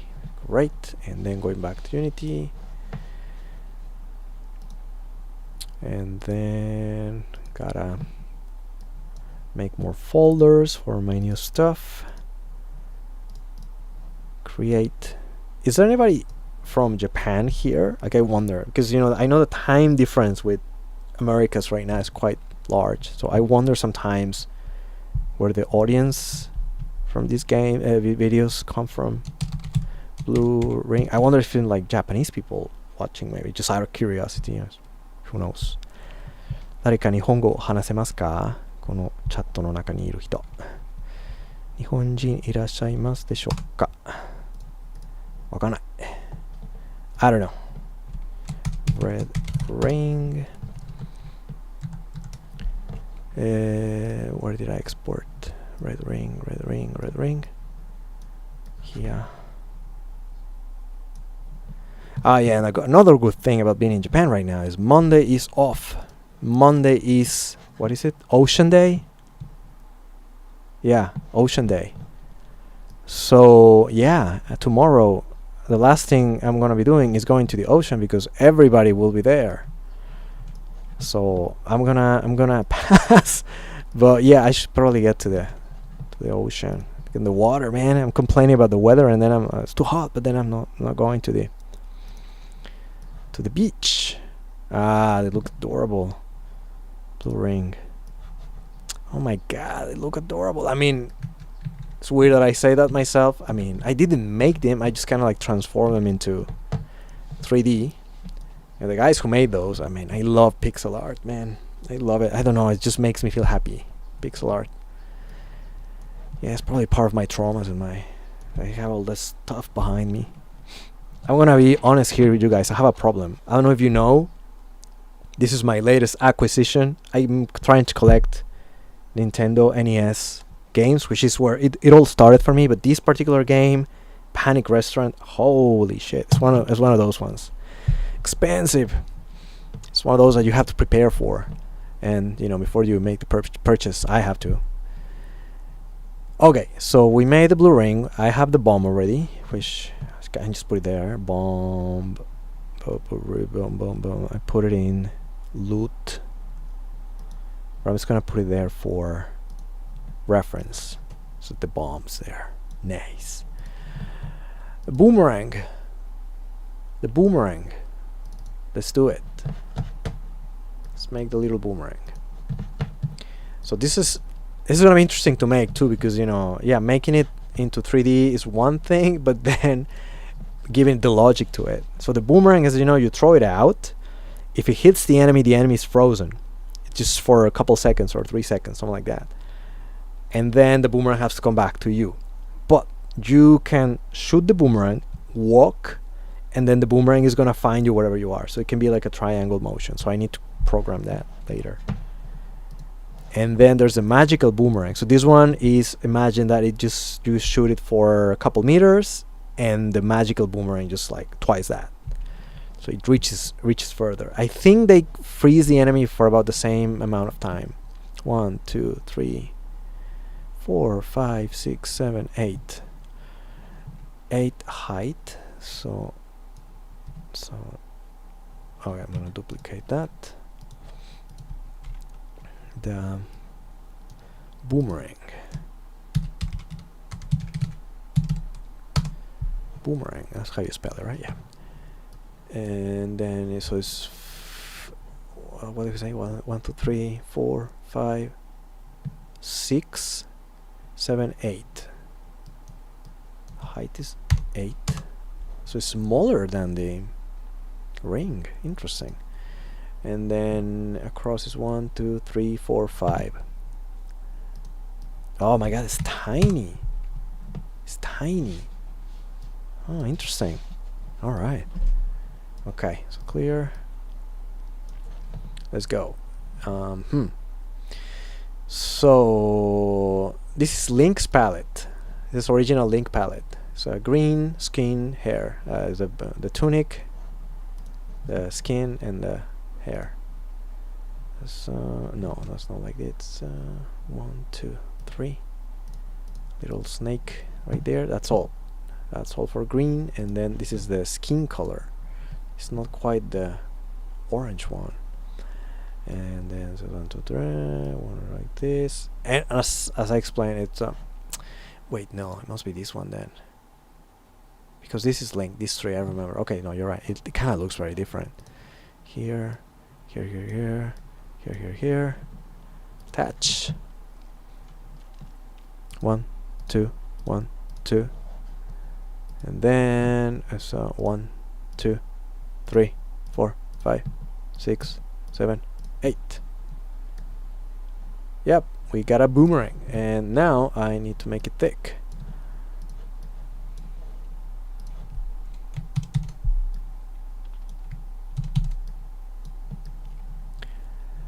Should I make it bigger than that? Nah, this is gonna be a weapon. It's gonna be thrown around. Okay, yeah, let's do it. One more. Yeah, looks really thick.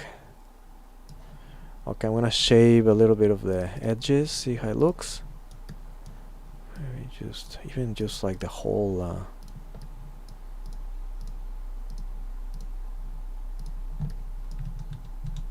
I'm just gonna leave it like that, and then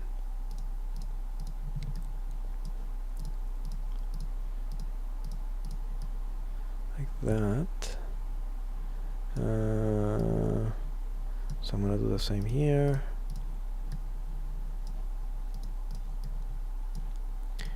this all the way down there, and then the whole thing down here.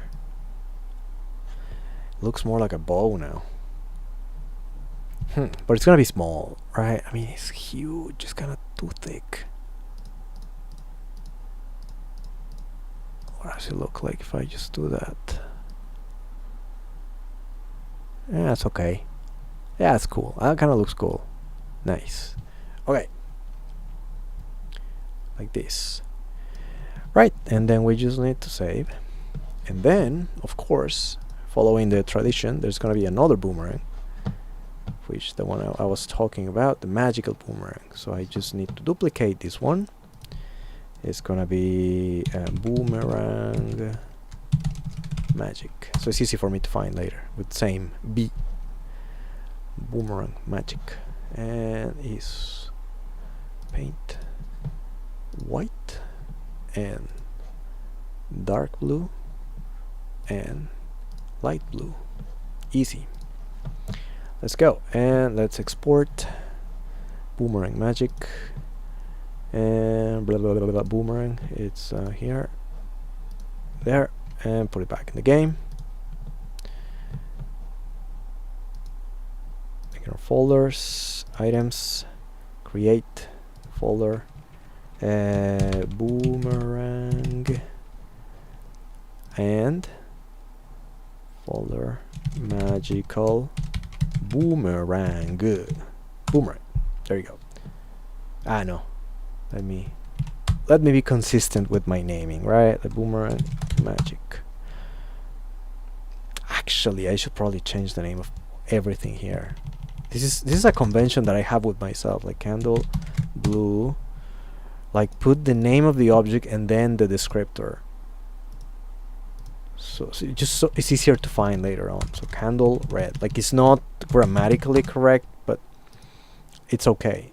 It helps later when you're trying to organize your items and your mappings and everything. So potion red, ring red. Oops, capital R. There. Bible blue potion. No, I gotta be potion blue. There. Boomerang magic potion blue, ring blue has to be.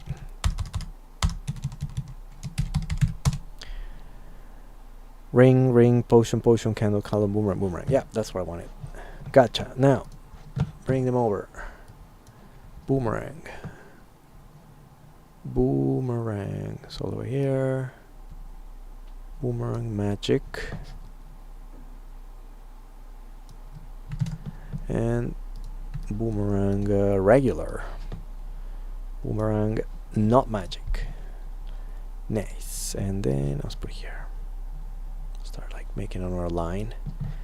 So little. It's kind of adorable, that little boomerang, because it's smaller than the ring. It doesn't make any sense, but we're doing it anyway because it's okay. Later on we can size it up. We can upsize it, downsize it, because the ring's gonna be only on the floor in the store, and then it's never gonna be used again in the 3D world. It's just gonna be placed in your inventory, which is 2D mappings. Like that's no longer a 3D object anyway. But this thing, it will be actively used in the world as a weapon, and you have to be spinning it out and like adding some logic and like attack and everything. Let me bring Link over because Link's gonna be the one throwing it. Link, let me just compare. Yeah, that's cool. Yeah, I mean, in real life, a boomerang that is half your size would be huge, but we don't care about that. This is okay. It's okay. Yeah. I can see Link throwing that thing around. Great. Nice. Okay, so what's next? Next in the list, bow. It is in the world as 3D object, yeah, because you find it in a dungeon, so I have to make it. Let's go. Right, and then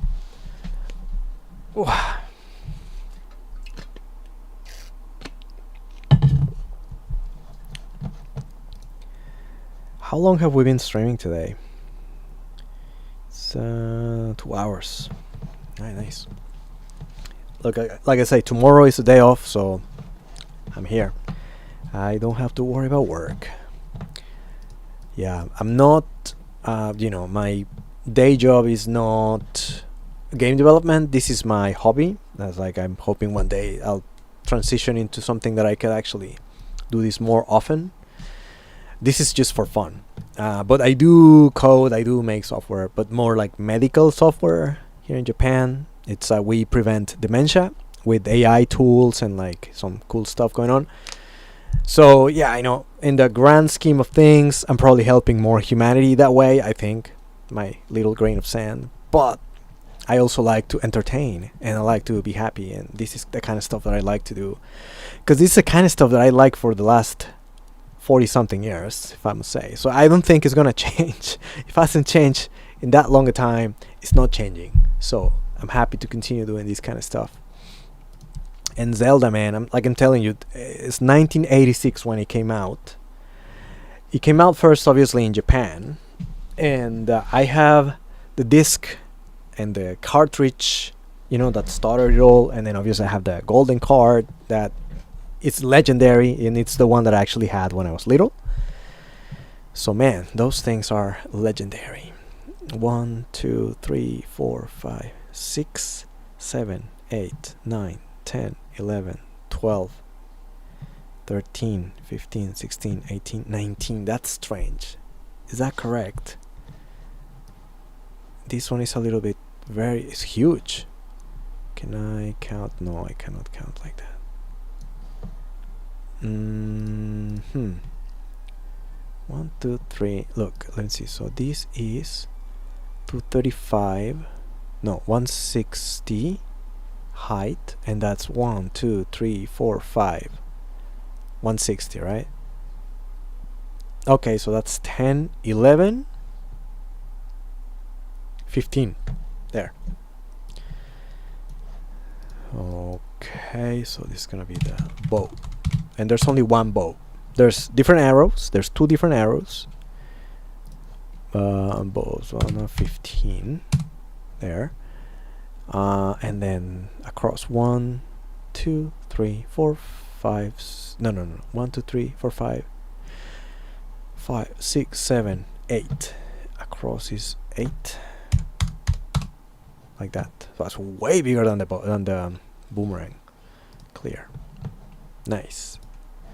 And it's pretty much the same color as Link once again. Attach. All the way down. Yeah, no. You're not doing the same to me, Magika. I know your tricks now. I have to turn you first. And then is the brown 1, 2, 3. And then 2. And then 2. And then 4. And then a bunch more, but I probably start counting from the bottom now. 1, 2, 3, 4. It's exactly the same as the pattern up there. 4, and I just complete here. Nice. Okay.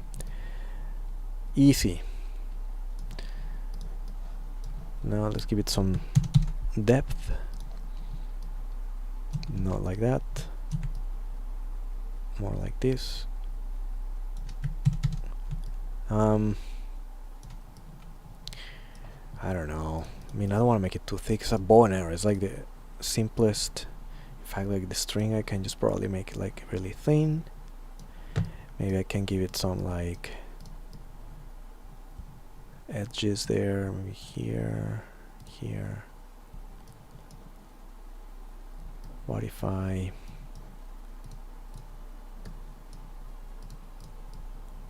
no, like that. No.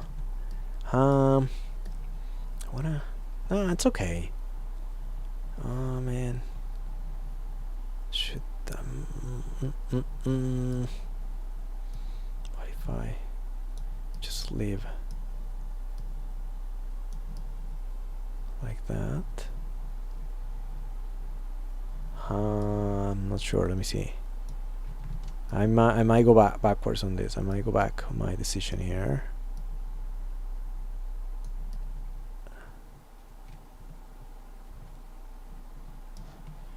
Attach, attach, attach, attach, attach.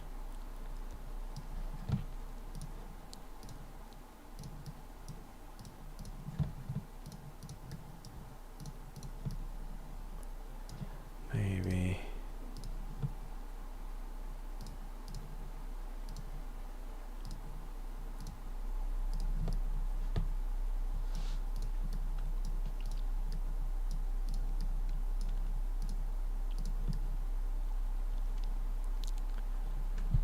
I don't know. I mean, it has a little bit of a pattern now. How about that? Yeah, I'm gonna go with that. Do I need to add more here? No. Touch. No. No, that's cool. I mean, it's a bow. How much more detail I can do. That's it, and I just need to make sure that it's snugly fit in my container, which is only 3. Perfect. Save. Export. Okay, export. We are not gonna bring it to the world just yet. Let's just move to the next one. So we did the boomerangs, the bow, the clock I already made, the compass. Oh, okay. Okay, interesting. Right, so let's see. 1, 2, 3, 4, 5, 6, 7, 8, 9, 10, 11.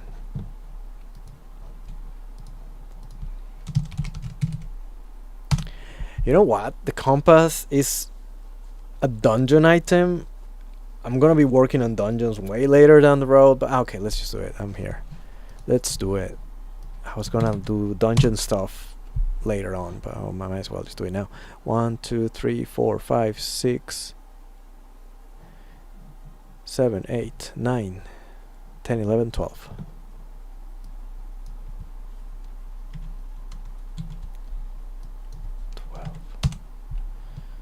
Okay. Clear. Let's go. So 1, 2, 3. 1, 2, 3. 1, 2, 3. 1, 2, 3. And then down. 1, 2, 3. 1, 2, 3. And then inwards. Right, like this. So the compass in the original game points to, I thought it pointed to the boss, no, it points to the Triforce, which are usually next to each other, so that's why my confusion. But nope, this thing points to the Triforce. There, so that's all the white I need, there we go, and now let's work with the orange.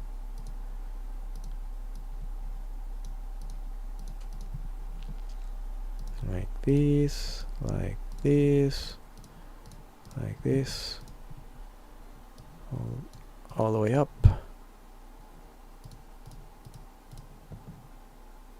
And now you just need some black and red. This is one of the rare instances of items using 4 colors. Normally it's just 3 of them. It's little things that I never noticed when I was, just playing the game, but now that I'm kind of making it and having to replicate palettes and everything, it's like most things just have 3 colors. Some of them do have 4, and that's it. You will not have more than that.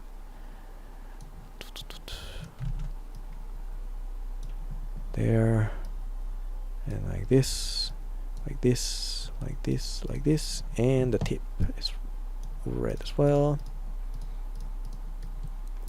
Now, how am I gonna make this 3-dimensional? I know what it's supposed to be. Like, it's supposed to be a little compass, right? Like a watch facing up, like a circle. So this one actually I could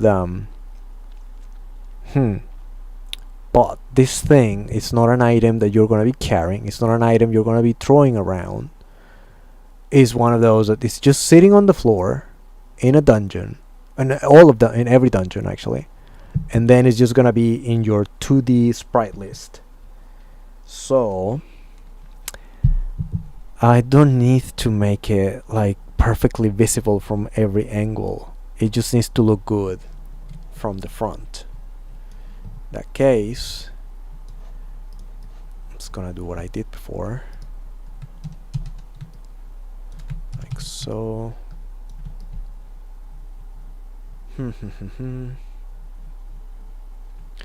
Yeah, this one I think, because I'm not gonna be using this one for a long time because this is from dungeons, so I'm gonna just leave it at that. Compass. Later on I'll get creative with it. Let's go to the next. The food. This is cute. The food is really cute. Let's see. Okay, let's put this stuff in the world. Let's put it in the world. Okay, let's just finish it. Okay, once again, just the simple tricks to make it look a bit more round.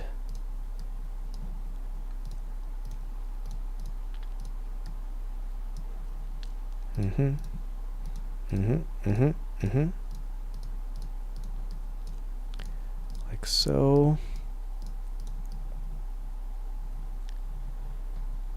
Yeah, that'll do. Okay, and then export. Save. Nice. Alright. And let's bring it to the world.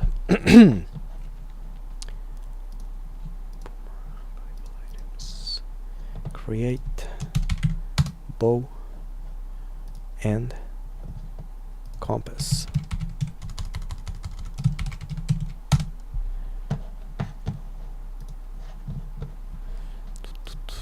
Boomerang, bow, there. And the compass.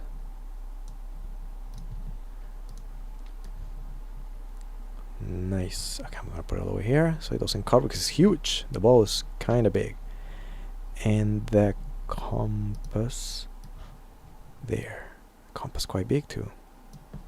No worries. Next is the food. The little chop, the little what is it? It's like a chicken chop, like a drumstick. It's supposed to be some meat that you give it to the guy that says grumble grumble. It's a poor dude, poor moblin in a dungeon, dungeon 7, that's hungry, and he won't let you pass unless you feed him. But it's strange because at that point Link has killed so many moblins. Why does he take pity about this one? Because he doesn't attack him? Like he doesn't attack Link? I see Link's very mysterious creature, man. Like he has morals. He has ethics. It's not just like a mindless killing machine. Or is he? Let's see. 1, 2, 3, 4, 5, 6, 7, 8. What's it called? Food? Yeah, food. I said how many? 1, 2, 3, 4, 5, 8. And then 1, 2, 3, 4, 5, 6, 7, 8, 9, 10, 11, 12, 13, 15, 16, 17. That's strange. That's not a usual number for height. Let me just measure that again. So it's 1, 2, 3, 4, 5. So that would be 5, right? And then that would be 10. And then that would be 15. Nice, I know it. It's only 16. There you go. And great. Now, clear. And we're using the same palette than the one before. So it's gonna be the little bone. It's only 2 blocks, 2 blocks, 2 blocks. 1, 2, 3, 4. And then the meaty part. Here, here, here, here, here, here. I'm gonna add the little dots later. Something like that. Yep. And then just Go all the way down. I said it was 1, 2, 3, 4, 5. 1, 2, 3, 4, 5. That's great. There's another line here. And another line here. And a little bony bit. Bony bit. 1, 2, 3. And then it's just backwards. Now I need to add the spices. These like red bits. There's a paint. Paint. 1, 2. There's another one here. And here. And here. And here. And here. Nice. Recenter. Good. Okay, yeah, this one's gonna be easy, I think, because this one I clearly can see in three-dimensional space, right? So now let's just make it thick.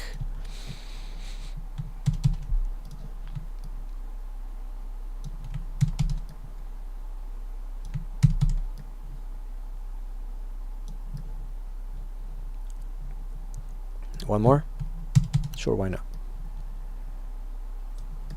That's very meaty. Got it. Okay, now let's start erasing stuff. So might be a little bit too thick, but oh well, whatever. It's okay. Poor goblin's very hungry. And like that.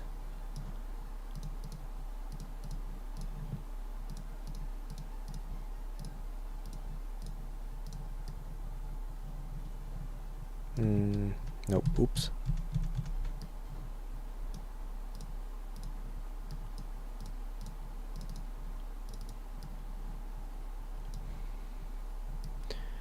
Right, and then I need to make it very round. A little pork chop, or what kind of meat do you think this is? I don't know.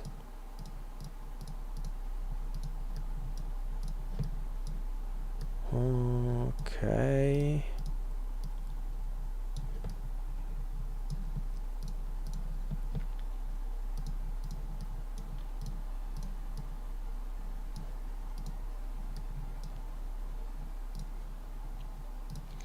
Has to be some rhyme and reason to this, so it looks the part.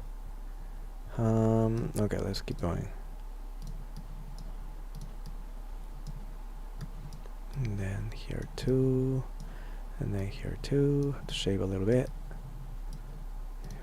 Here, no, that one's fine. Okay, now the bony bit, gotta do the same. I actually just left one thickness to the bony bit, like that, and the bone here too is just 2, and actually quite make it smaller on this side, and I need to do the same in the back.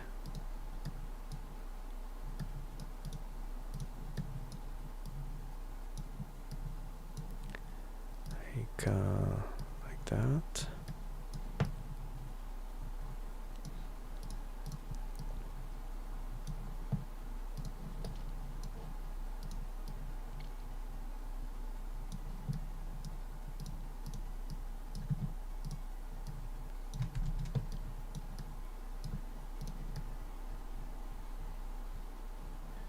Oh, okay, I'm gonna do something.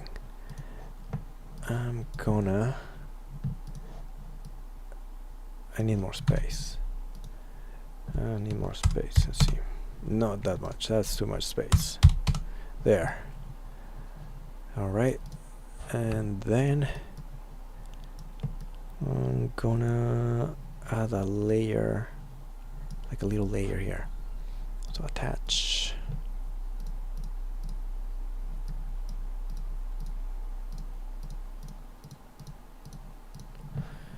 And also the orange bits.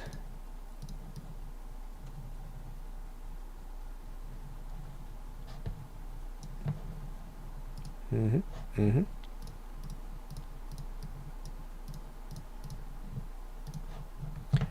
the orange bits once again.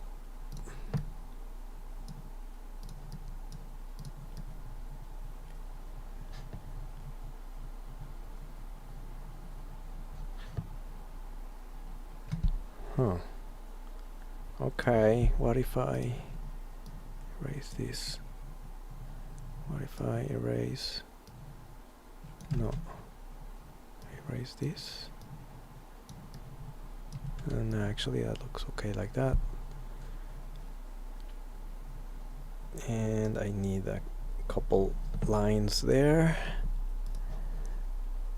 Here and here and here. And here. Right.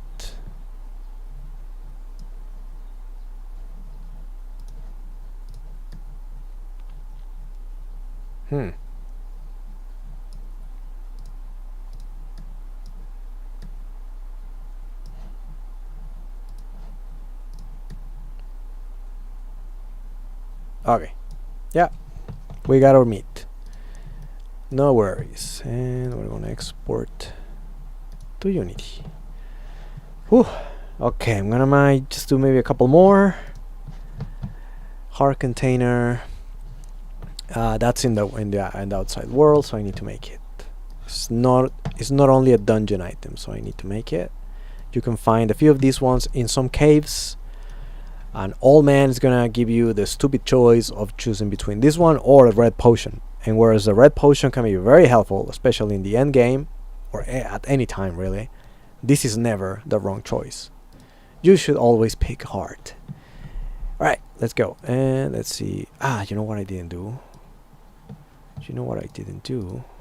Nope. I did not fit it snugly, like I always say I need to do. 7. And it's now snugly fit. Yes, it is. And I need to replace what I exported, because otherwise it's gonna have a gap, a weird gap in Unity. Foot. Nice. Right. Now we can do hard container. 1, 2, 3, 4, 5, 6, 7, 8, 9, 10, 11, 12, 13. Again, another strange number. 13 across. 1, 2, 3, 4, 5, 6, 7, 8, 9, 10, 11, 12, 13. Okay. Okay. I'm seeing a pattern. 13, 13. Clear. No, it should be 13 like that. And then recenter. Okay. Seems like it's just a combination of this palette right here. So I'm gonna start from here.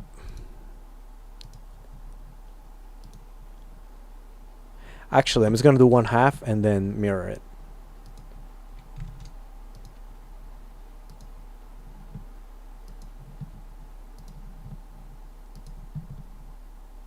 There. And then the other color is just white. Like so. And then like this. And then like this. And then like this. And then like this. And we just fill it up red.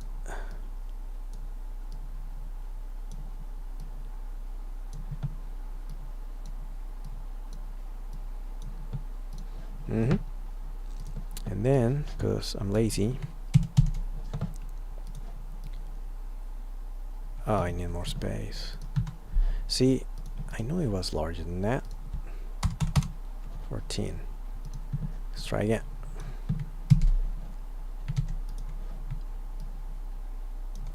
And flip in X. And, no, okay. So it was only 13. Never mind. Not a problem. There you go. Okay, now let's make it into 3D. Like so. The middle.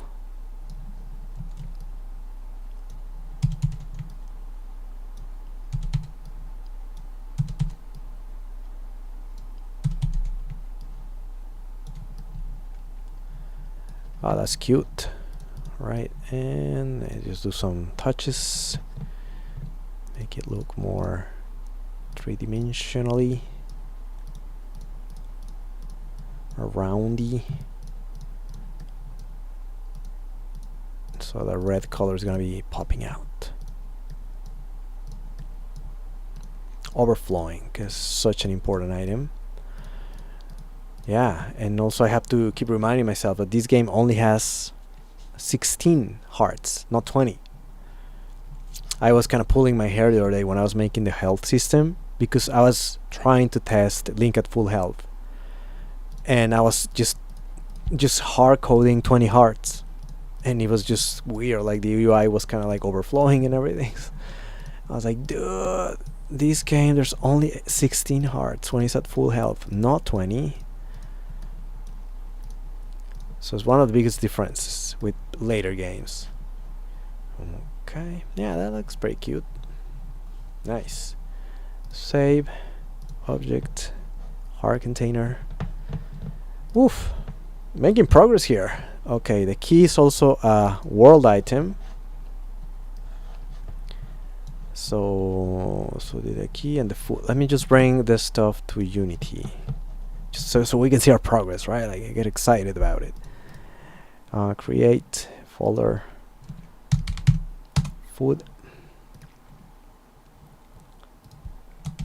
heart container. And so we have the food. Food goes in here. And the heart container. Heart container goes in here. Right? And then put it here. And the food. There you go. We're making progress, huh?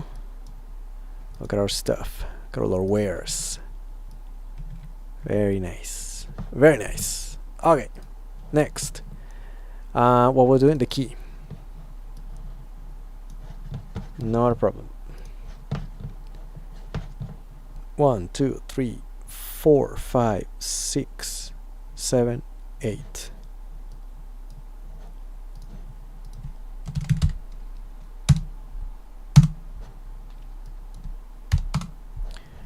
One, 2, 3, 4, 5, 6, 7, 8, 9, 10, 11, 12, 13, 14, 15, 16. There. Okay. And delete. And same palette as the heart just now. 1, 1, 2, 3. And this one is actually red.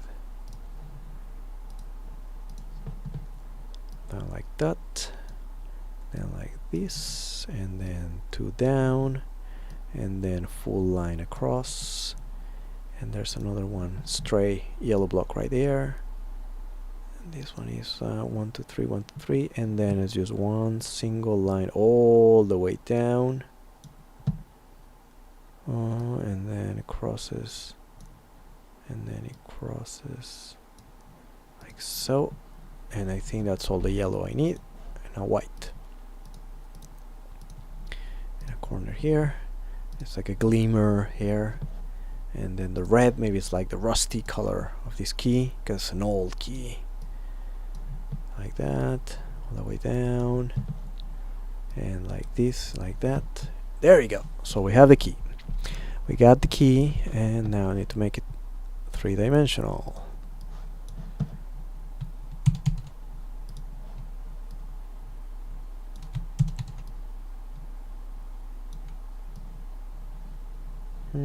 One more.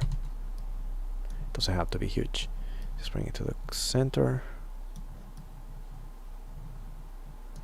Alright, let's see.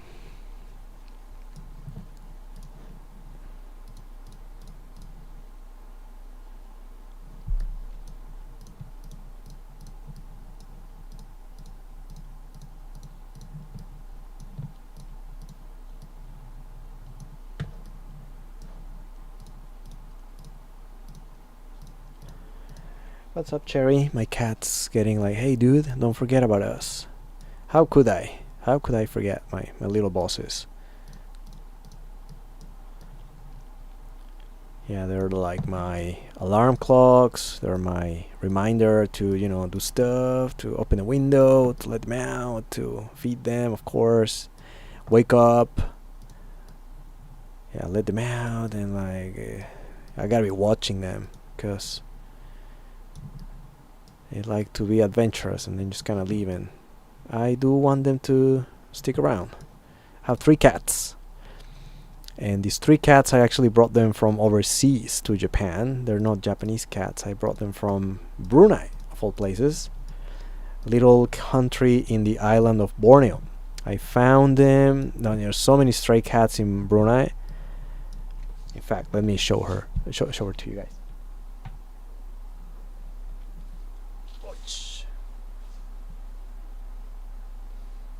Okay. Alright, so she's just gonna...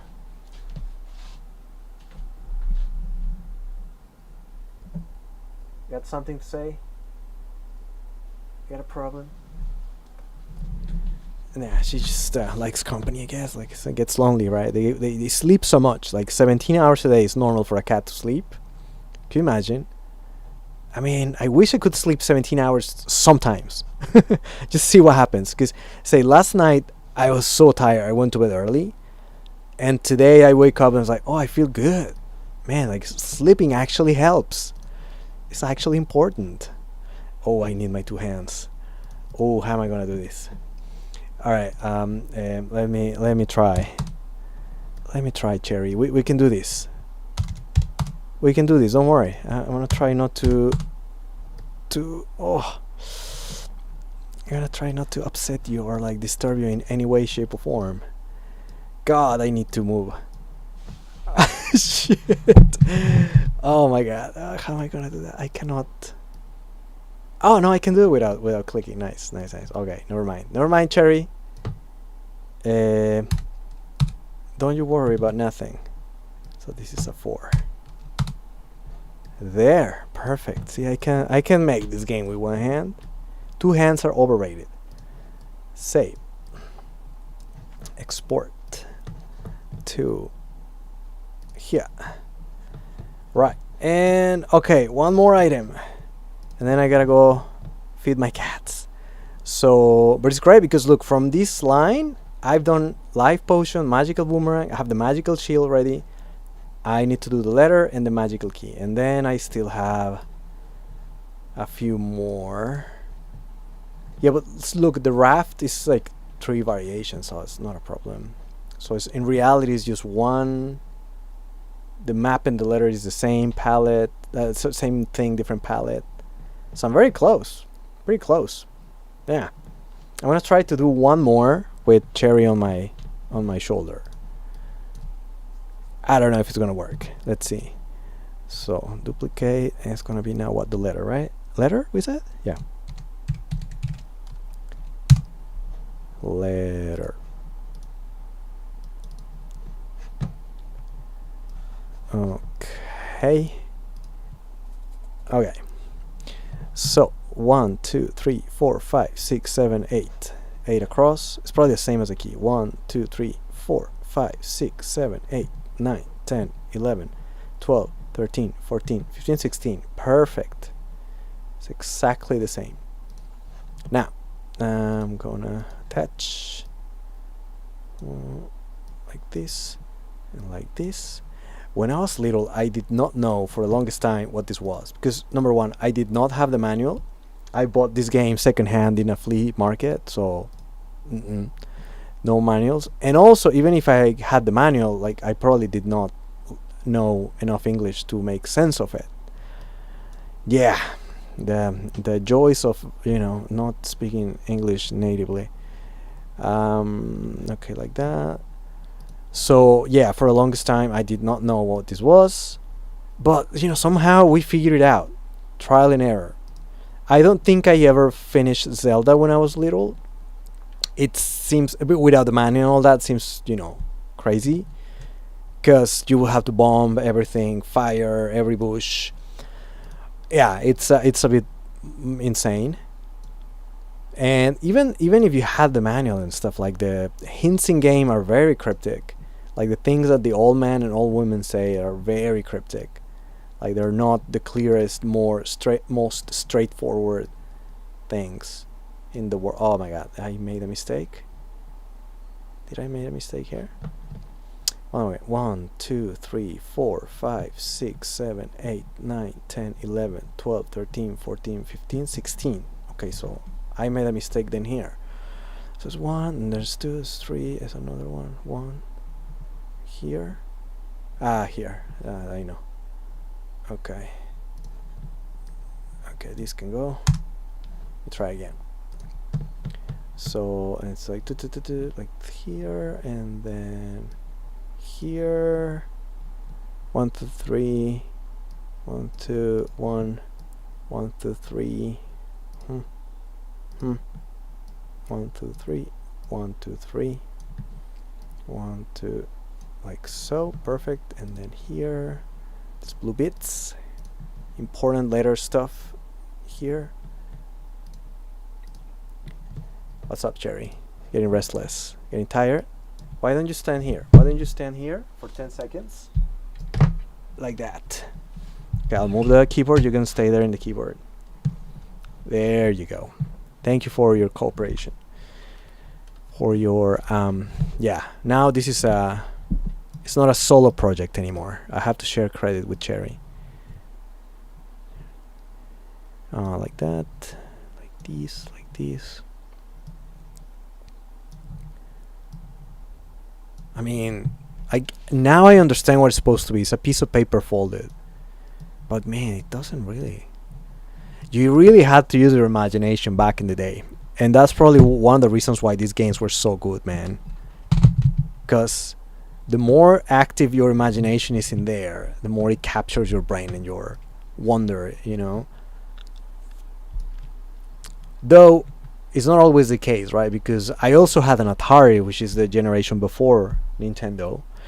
That one, even with all your imagination as a child, it was just impossible to guess what things were. That was a little bit extreme. Okay, so how do I represent this in 3D? It shouldn't be very thick because it's a piece of paper. So what I'm gonna do, oh my god, okay, let me try something.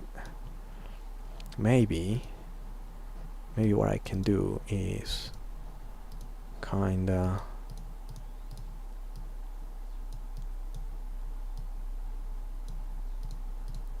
just kinda leave the fold three-dimensional.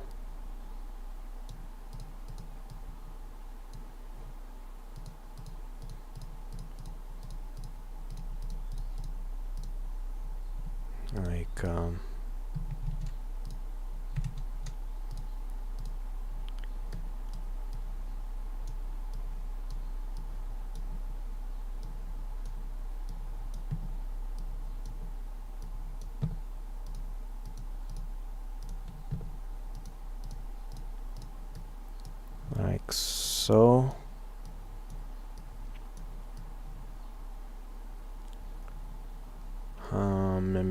Do I need to? I mean, I guess I need to delete this other layer.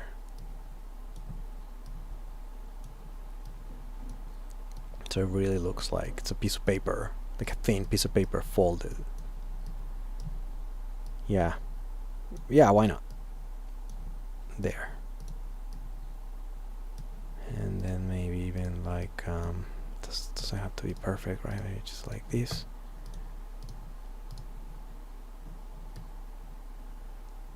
And then like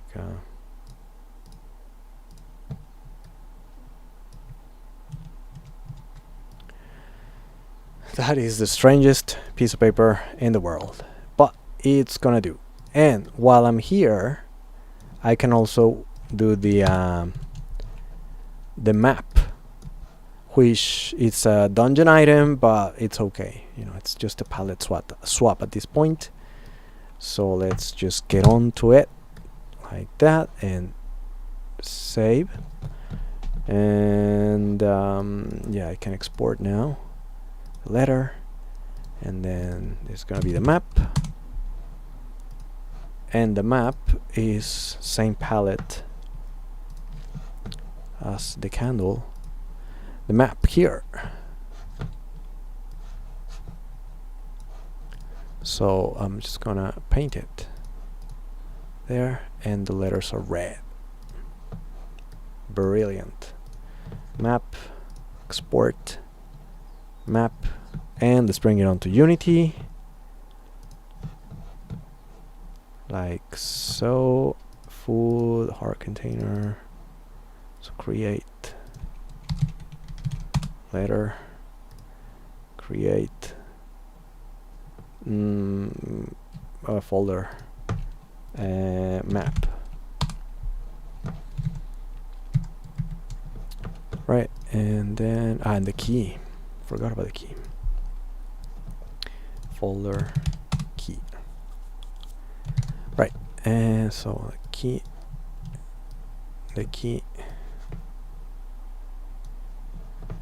the letter,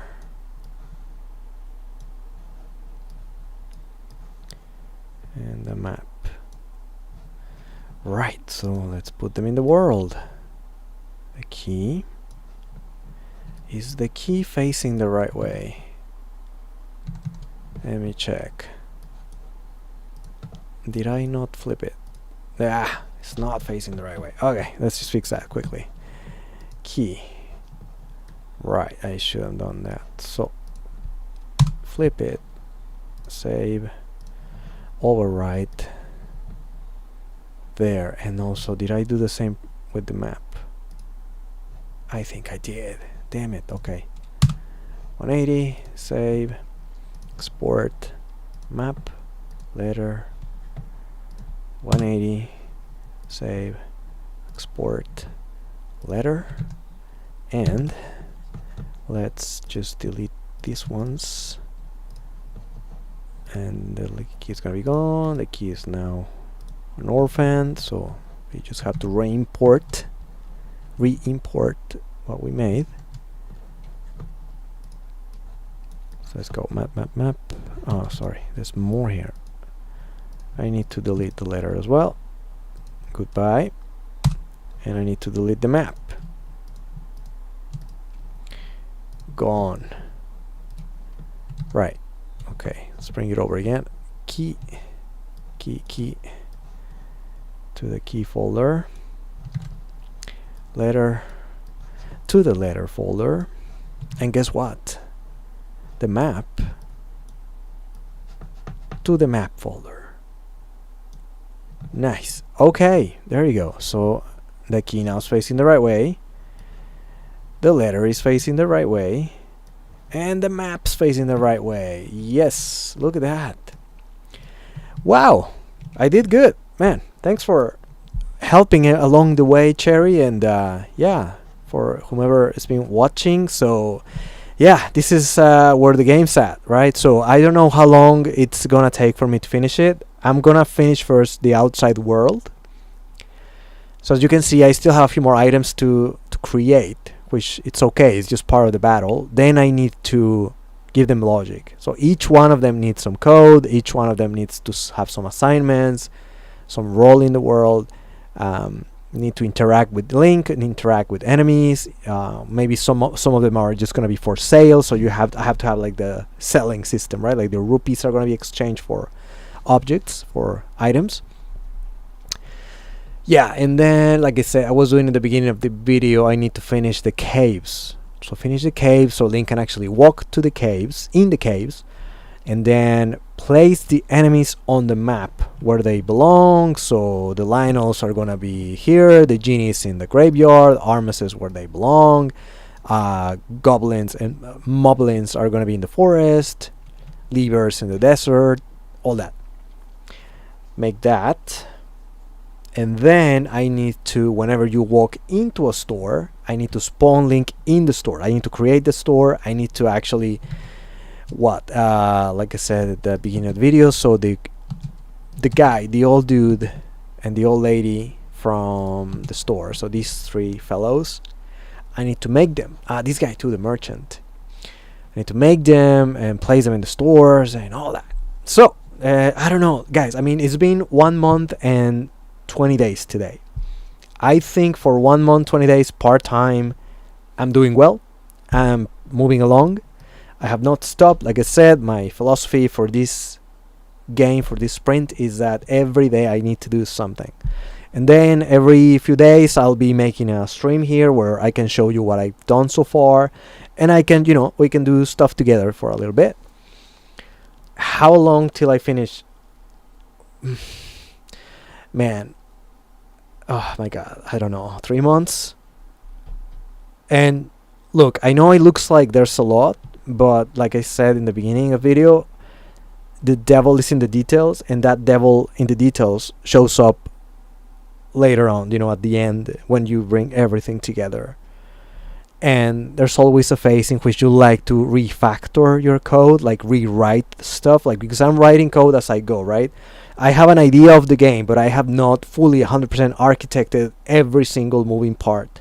A lot of it is just kind of comes along as I move forward. I need to imagine how things connect with each other. You come up with like weird situation, weird, random, unforeseeable circumstances, and then you have to solve that problem, move along, patch things, change things, like rewrite things.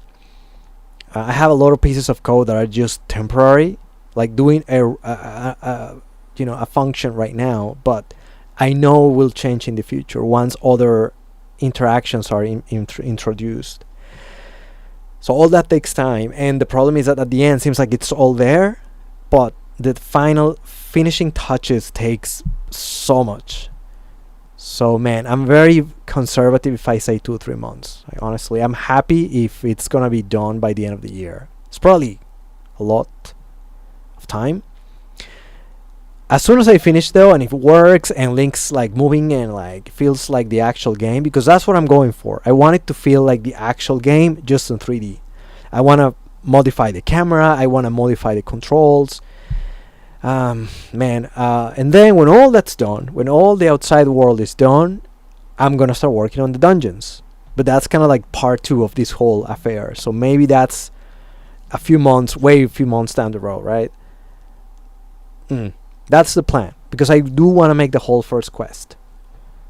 I mean, it will be fun, and I know for a fact that I can finish the outside world. Like, I cannot foresee any challenge or any problem that I don't know how to overcome, when the time comes, based on my experience and the progress that I've been making with the game, right? So, yeah, I should be able to finish the outside world. The dungeons, though, if I dedicate time and effort, like, I will do it, right? It's just finding the time.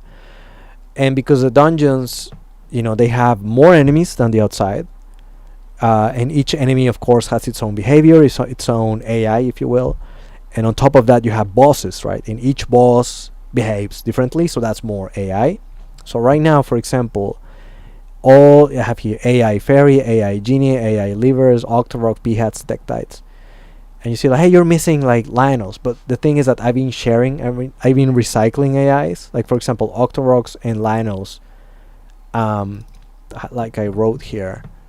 Yeah, this script is used for Octoroks, Lionels, and Moblins, because they do the same. If you pay attention, right? Like, they just kind of move around, forward, backward, left, right. They turn after some random time. Before they attack, they stop and then they shoot. So they kind of signal that they're going to attack you. And yeah, also I made that if they hit a wall or a bush, they just need to turn, right? They're not just kind of try to like walk through it.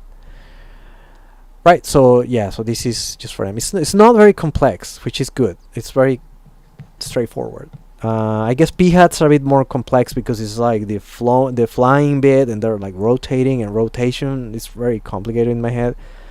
Tektites are jumping around.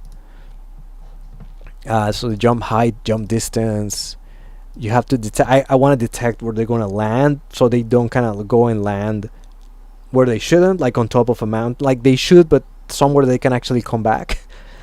Yeah. Things like that. So inside dungeons, there's gonna be, bosses and the puzzles. Yeah. So that's another story in its own. So it's like kind of like another 100%. Once I finish the outside world, however long it took me, I'm just gonna count. It's gonna take me another another chunk of time like that. Even though at that time link control will be functioning, like items will be working, like I'll have a lot of ground covered. But I just think like dungeons is gonna be more difficult. Anyway, we'll see. But so far the fun is in the journey. The fun really is in the journey, because once I finish this game, yeah, I'll play it, put it on on a video, like do a whole playthrough and everything. That'll be fun, of course, and I'll play it every now and then. But this is what I'm doing it for. This part, the part that I get to make it, that I get to share it with you guys, whomever is interested in this kind of stuff. It's great. So this is great. This is fun. Thank you for watching today. Stay tuned, subscribe, like, please, and I'm gonna continue uploading updates and live code, live creation here of the game, and we'll get to the end. We'll figure it out and we'll get to the end eventually. So I'm looking forward to that. Okay, my name is Carlos. Have a great day, great weekend, and I'll see you next time. Bye bye.